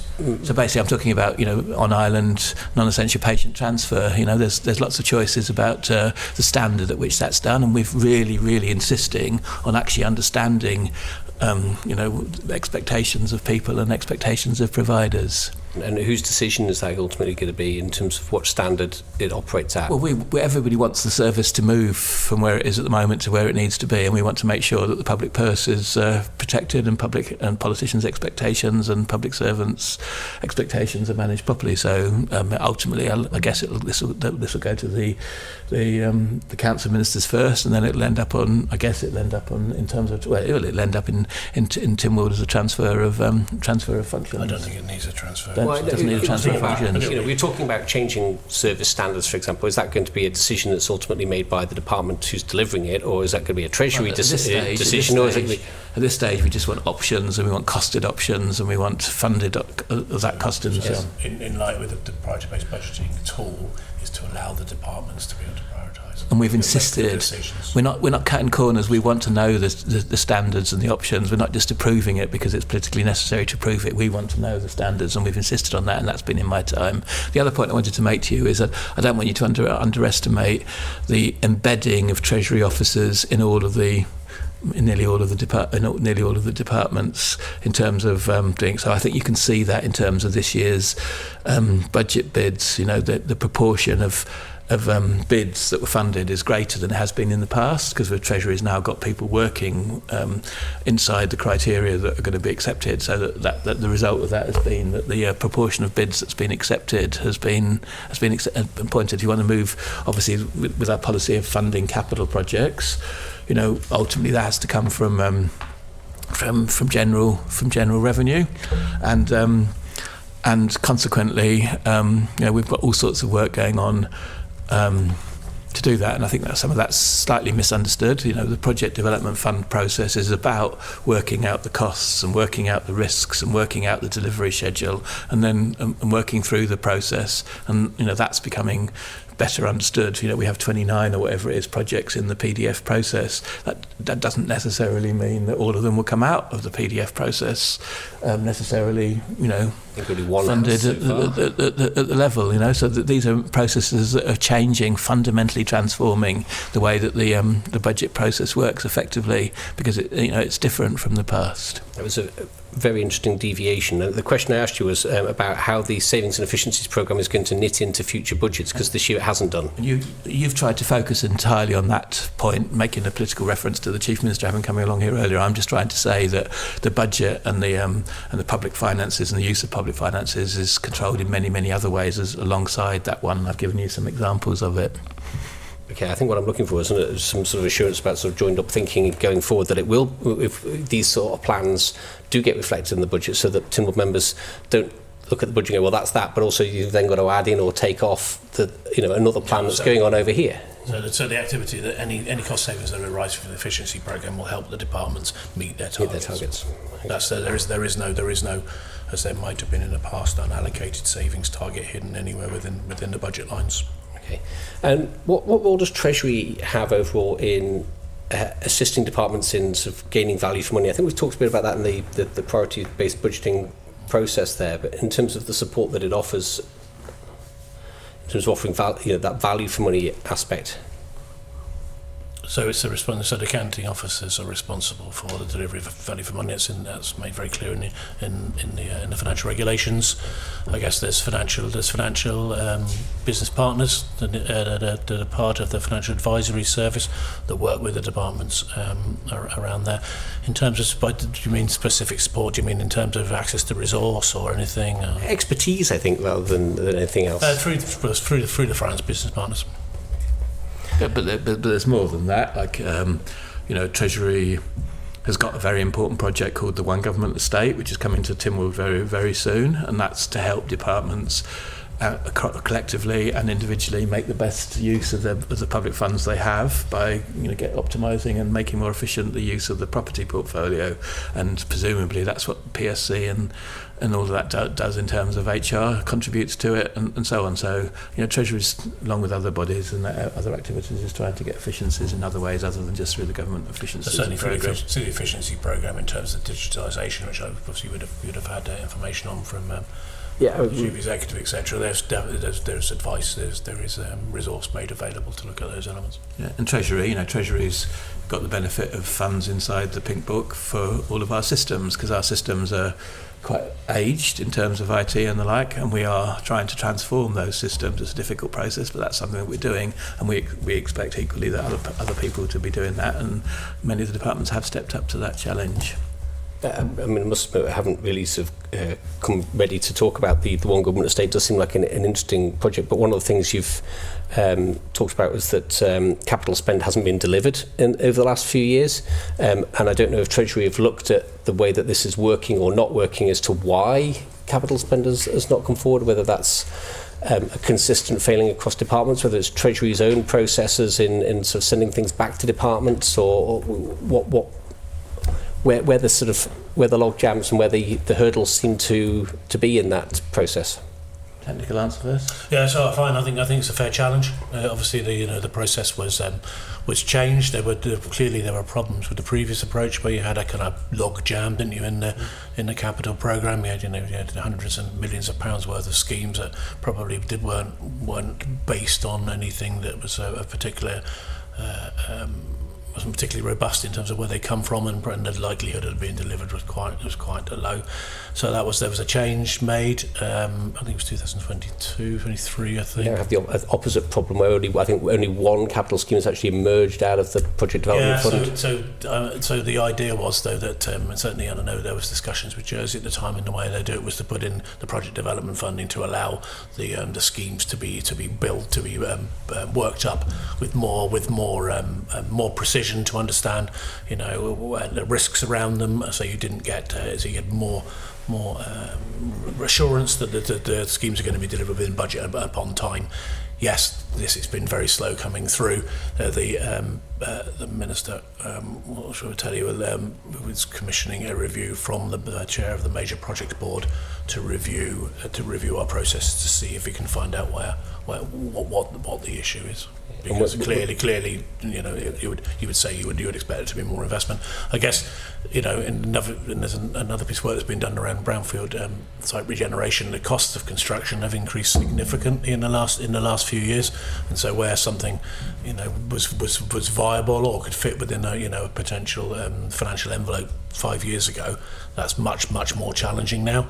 And I guess the logical kind of approach to that is to say, well, you probably look towards maintenance rather than a new build. And if you look at the way that the expenditure's been, that's what's happened in terms of assets over the last few years. And when do we hope that this report will come forward from the? But about 16 weeks, I think we do. From now? From when we get started, which will be in a few weeks. Yep. So there's two reports that's just been mentioned. One is the development viability study, which has already been through the procurement process and the tender thing, and that's sooner than that. And then there's a second one. Yeah. There's a second one, which is the project we're just beginning to commission, which is looking at that question that you've asked, described from the major projects board chair. Okay. I just want to avoid, for the avoidance of doubt, perhaps it'd just be helpful for you to make sure that we understand. Sorry if I'm just feigning ignorance, because I am ignorant about this. I'm not just feigning it, but I wasn't here the last time Tynwald had the privilege to consider capital schemes, but there were three. There was the airport drainage, there was Ballacubban, and there was Radcliffe Villas. And which of those three is the one that's been through the whole PDF process, or is there another one that you're talking about? Which is the one that's been through all the way through the process? So just so I understand exactly what you mean when you say just one has been through the process. I think I'm relying on recollection of a Tynwald answer there, so I would. I will share your level of ignorance on that one, Minister. But in terms of what we haven't seen the I think there's an agreement that we haven't seen the PDF go through. But anyhow, to me, it's better for all of us if we're very, very precise, because this is a really important concern for us, and it obviously is for you. And we need to, and that's the sort of question that we want to answer properly. So anything that you can do to help us to understand your thinking about that process would be helpful, and we'll make sure that we have more information and more conclusions in the timescale. So our current guess is it might be the Sexual Assault Referral Centre and all of that, but we just want to know and make sure. Mm-hmm. One other thing on public spending, housing has been a big issue, an ongoing theme throughout this administration. It was identified as the number one priority at the last election. Given, Minister, that you've been the DOI Minister, the Cabinet Office Minister and Chairman of the Housing and Communities Board, and now the Treasury Minister, how would you characterise what's been achieved in this space in the last 4.5 years? I mean, just again for precision, I've never been the Cabinet Office Minister. I think Mr. Quayle explained to another policy review committee that he didn't even know that was an option. He just assumed the Chief Minister was the Cabinet Office Minister. So I never had the privilege to be the Cabinet Office Minister. I was a minister without portfolio of policy and reform. I have been the DOI Minister and Chair of the Housing Communities. I was Chair of the Housing and Communities Board, and I was, for a little while, I had for September, October, November 2021, I did have some power over housing, but it was all taken off me by, putting me into a board and outvoting me all of the time in the board. So I did have a couple of months when I had a degree of influence over housing, and I made quite a few statements in that time about what we needed. It's a very good question. I just wanted to know a bit more about what you're actually asking. Well, I suppose what's been achieved, and where do you think that, from my perspective, a lack of achievement in terms of growing public sector housing, for example, why that hasn't been achieved during the course of this administration? So you may have your own frustrations, Minister, about why your ambitions haven't been.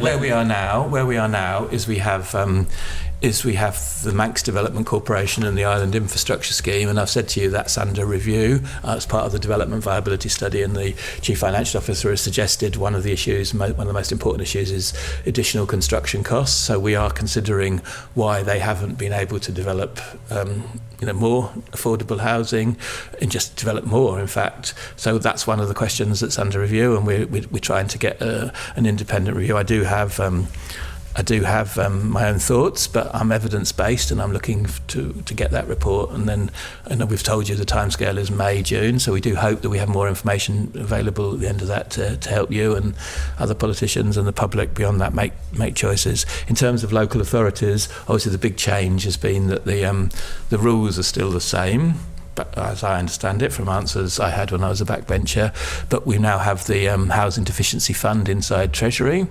and we get bids, and again that's a live question that I'm concerned about, and we need to make that operational. It's a question that needs to be answered. The the delivery of housing hasn't been what we would like it to be. Back in 2021, 2022, I am on record just to say this is hundreds of millions of pounds of money that's needed. So that has to come from either people taking on mortgages and providing it, or institutional investors, or the public purse, or local authorities using their balance sheet. They're the options that we've got. Housing and Communities Board, of which Mrs. Corlett, I think still a member, has got a stop-go decision in terms of a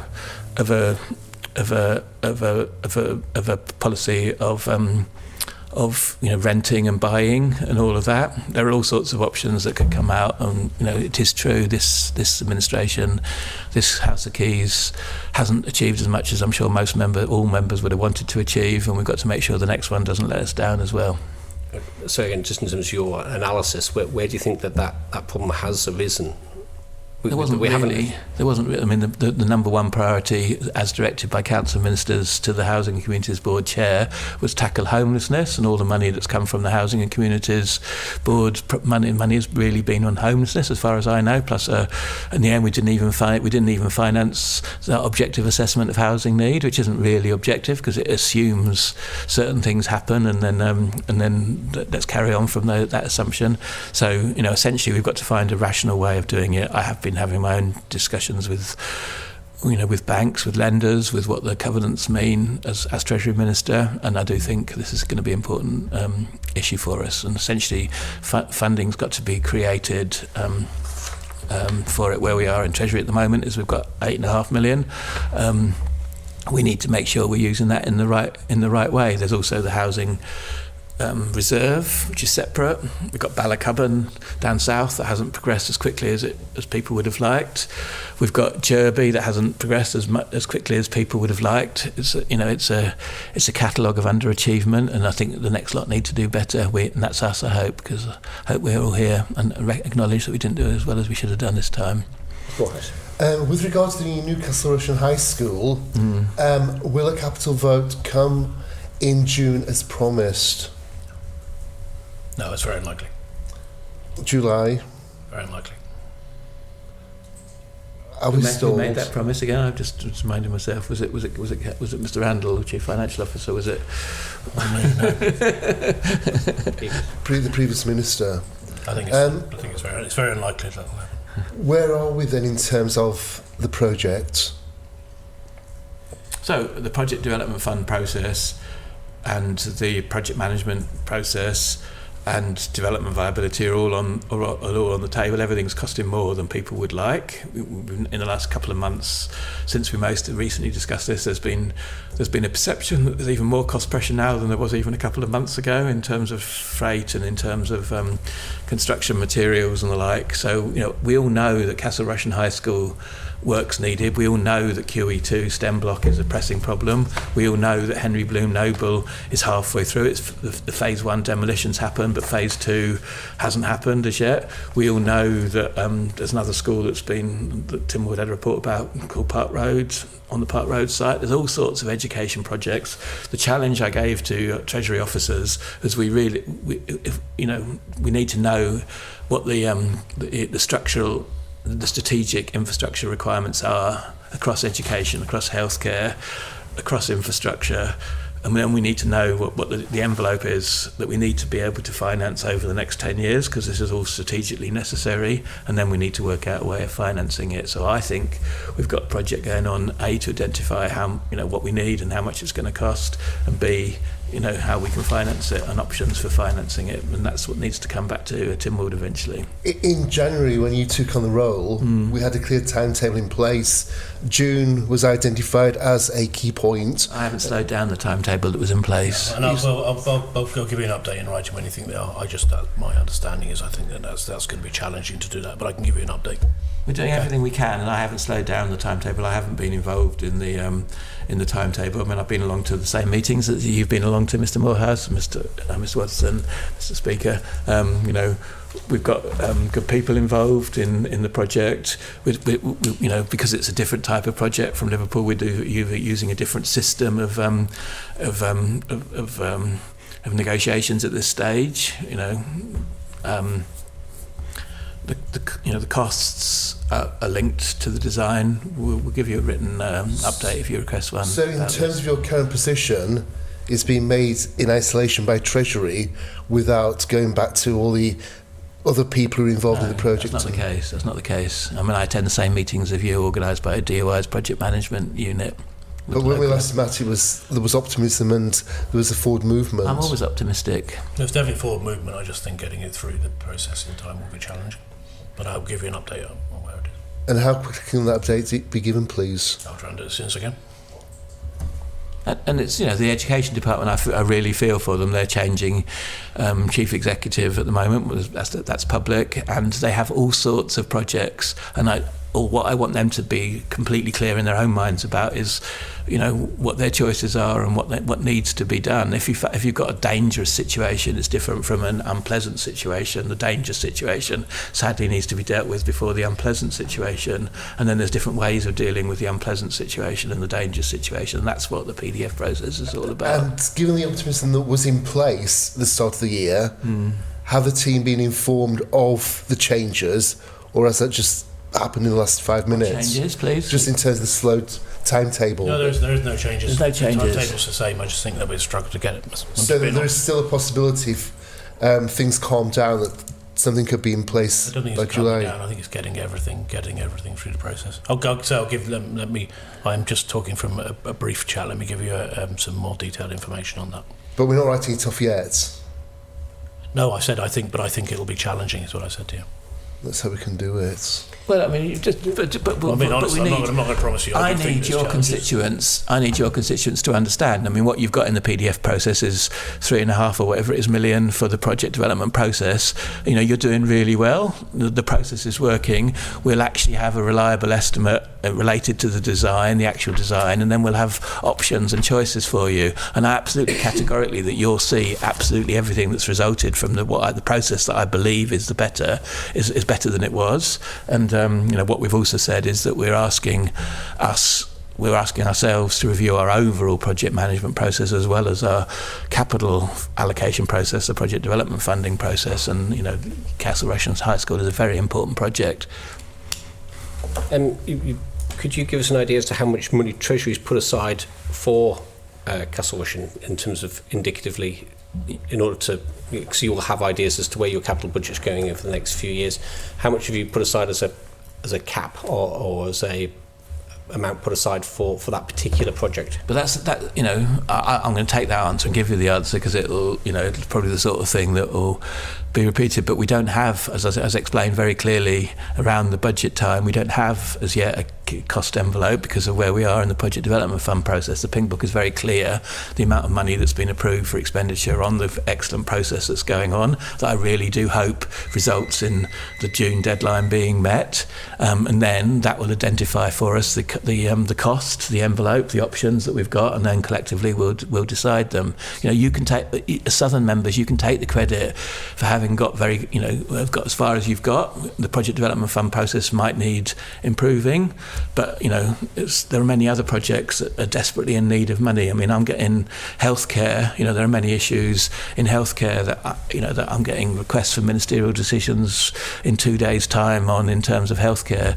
You know, it's the same with Promenade. April the 16th, as far as I remember, was mentioned in the Tynwald chamber recently for me to have acted swift of foot to get the Promenade bid through to Council of Ministers for it. There's all sorts of these capital projects, and I've given you the honest answer, which is the project development fund process is designed to identify costs, options, whatever it's called, value engineering approach or whatever it is, to make sure we have options, and then we'll come back to you as a committee and to Tynwald eventually for approval of public funds for it. I mean, I appreciate it, and I'll bank the congratulations to the Southern members for for how far we've got. But unfortunately, as you'll know, a project development fund proposal doesn't stop kids wearing coats gathered around Bunsen burners trying to learn. So I think there was a broad acknowledgement around of the need for the project.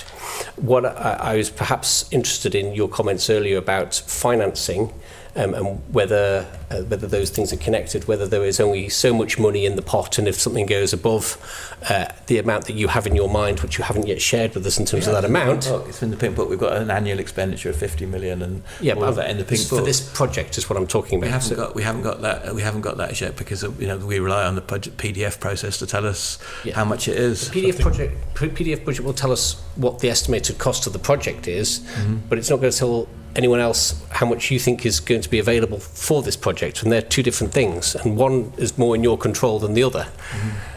So that's the figure. In your control as well as a politician. So, the longer that we carry on using investment returns from the National Insurance Fund to fund capital projects, the longer the structural deficit will in place. It's a political choice. So I've just said to you, managing the capital reserves is starts on the principle that they're precious now, and they're more precious than they ever used to be, because we are concerned about the use of government reserves and the structural deficit. We share that concern. So when that case comes to Tynwald, there will be a decision about funding for it, because they say there's no allocation of funding at the moment.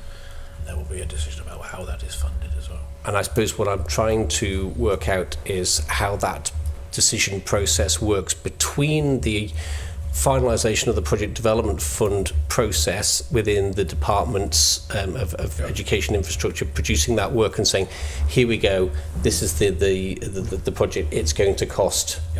And I can pick a figure if you want, but that much. And what then happens between that and coming to Tynwald? Treasury, to go to Treasury to look at affordability, go through the major project board as well to look at its viability, and then if it's approved to go forward, it will go to Tynwald for funding. And I suppose it's that bit of the thinking process that really would bear understanding a little bit better, because the obvious danger is around unavoidable cost. To what extent is a new secondary school in the South of the Island an unavoidable cost?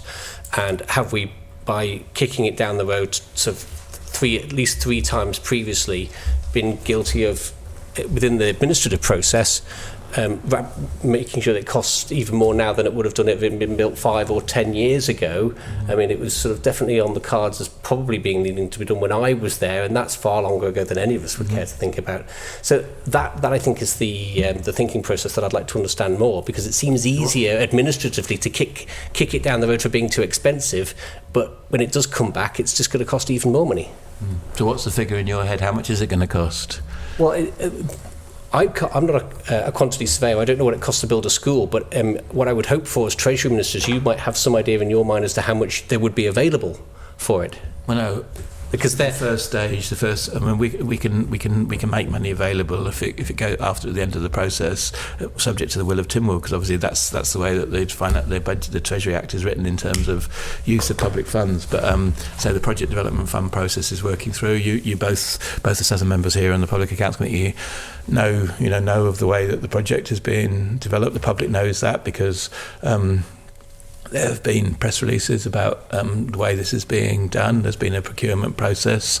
I've been accused in the House of Keys in Tynwald of, various things to do with messing up the procurement process, which I haven't done. I'm supportive of the process in general, but it's just one of a great number of projects in the Project Development Fund process. It's just one of the huge demand on public funds from the education system. Just let me just pivot this slightly and look at the healthcare system. Ultimately, 25 years ago, we had a brand new hospital planned. And as far as you know, wouldn't it be a crying shame if everything there was coming to the end of its life at the same time, and nobody had been thinking of that over the last 25 years? And all of a sudden, all of those sorts of projects were coming forward. We've got a Manx Care record, which would improve all of our lives and the lives of everybody in this island in terms of data about healthcare. What about if that's all of a sudden being there? We've got all sorts of issues in our harbours and as our airport that need to be fixed. I've said to you that we need to have an understanding of our strategic infrastructure needs. We need to have an understanding of what the cost envelope for all of that is, the timescale requirements, and then it's Treasury's duty to fund it if it's absolutely necessary. And there are all sorts of ways that we could fund things, and we're prepared to look at them, and that's one of the challenges that I've set officers to come up with imaginative responses to how we can fund things. It's harder to fund a school because there's no revenue associated with it, but that's the sort of thing that Treasury have to take into account when we're going through it. So just so that, again, returning back to the question I asked about what that thought process is going on in Treasury, because Tynwald has never had a decision on this. Tynwald, it's only ever been caught up in a sort of iterative loop within the adminisphere, this particular project, in terms of going around the houses as to scope, and Tynwald's never actually been asked to make a decision as to how much it's willing to spend on our high school. And I think that's what I'm trying to get up to the bottom of, is this has been in a recurring loop of at least 2 or 3 times now. It just has never emerged because it ends up being quote unquote too expensive, whatever that means, and that's what I think I'm trying to get to the bottom of. How much is too much? Yeah, well, no, the Public Accounts Committee did a really useful piece of work on the Isle of Man ferry terminal in Liverpool at one point, and talked about the risks to a project and talked about the use of advisors and all of those things. Obviously, we're all trying to do the next big project in the light of what happened in that project at the same time as we're trying to conclude intricacies of that project. My point is that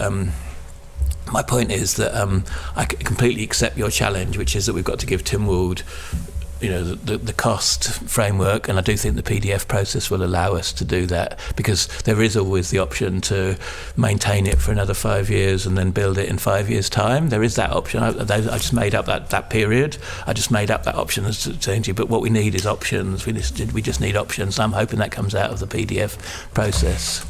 If we need other schools more quicker, or if we need things expenditure in the harbour or in the airport or in the healthcare system quicker, you know, we'll have to decide, you know, in Tynwald early in the next administration or this administration, if we're with a fair wind for Castle Rushen High School, if we meet the June and July deadline.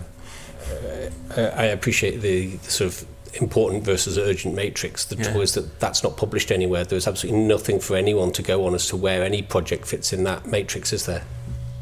No, there are things published about it all, and there are budget statements about it, but I do accept your challenge that complete clarity about this would be helpful, especially as an election year. So, in terms of acting as a department, what will you do about that, accepting that challenge?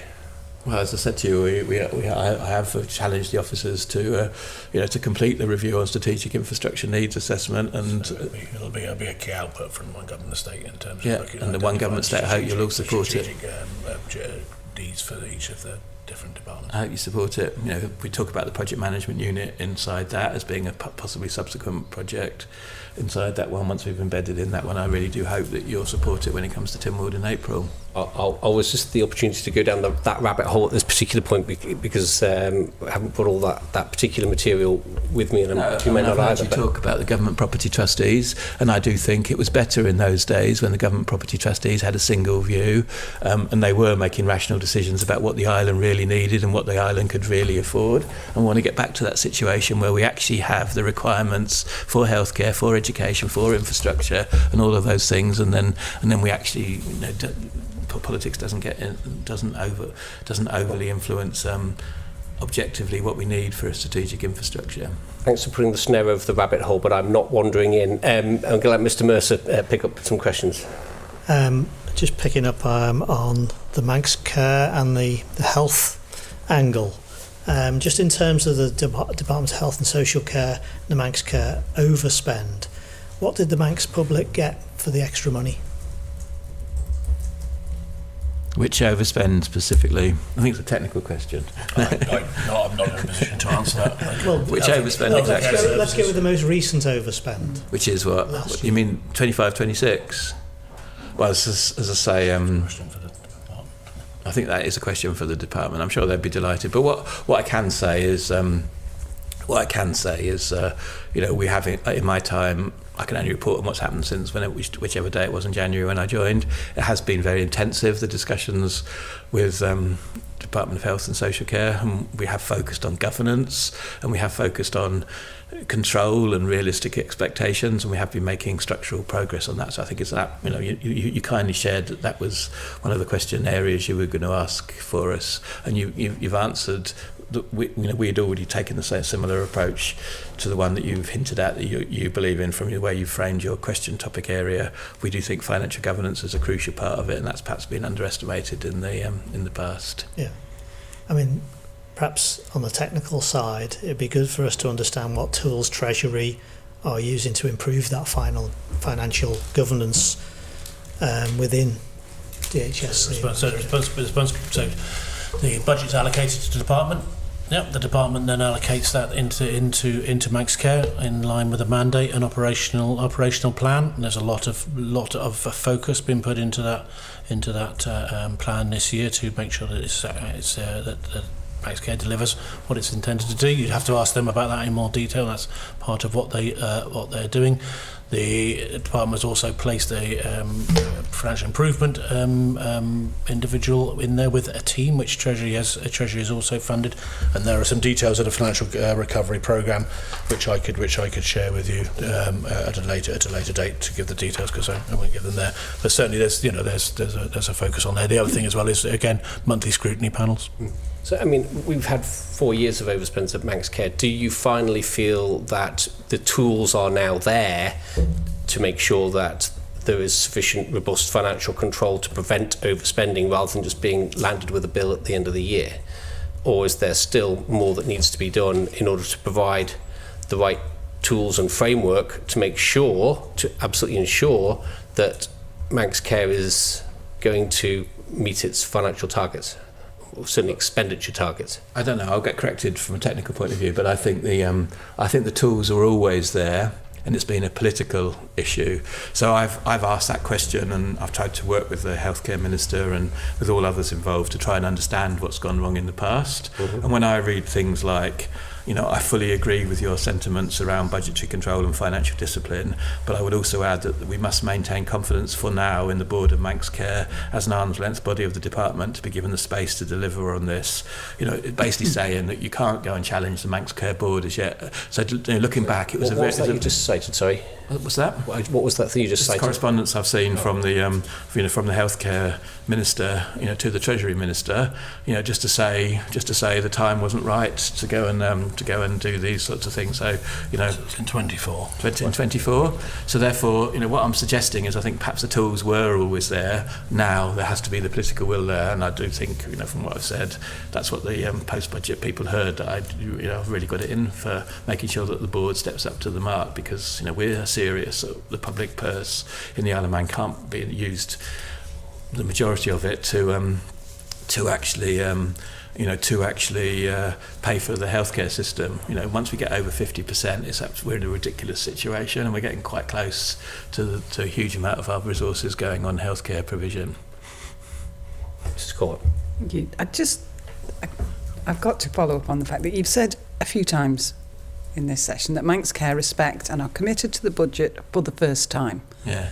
Really? Surely Manx Care have been respecting and committing to this budget since they were put in place. And this year, are you confident that they will come in at budget? 25, 26? Or 26, 20?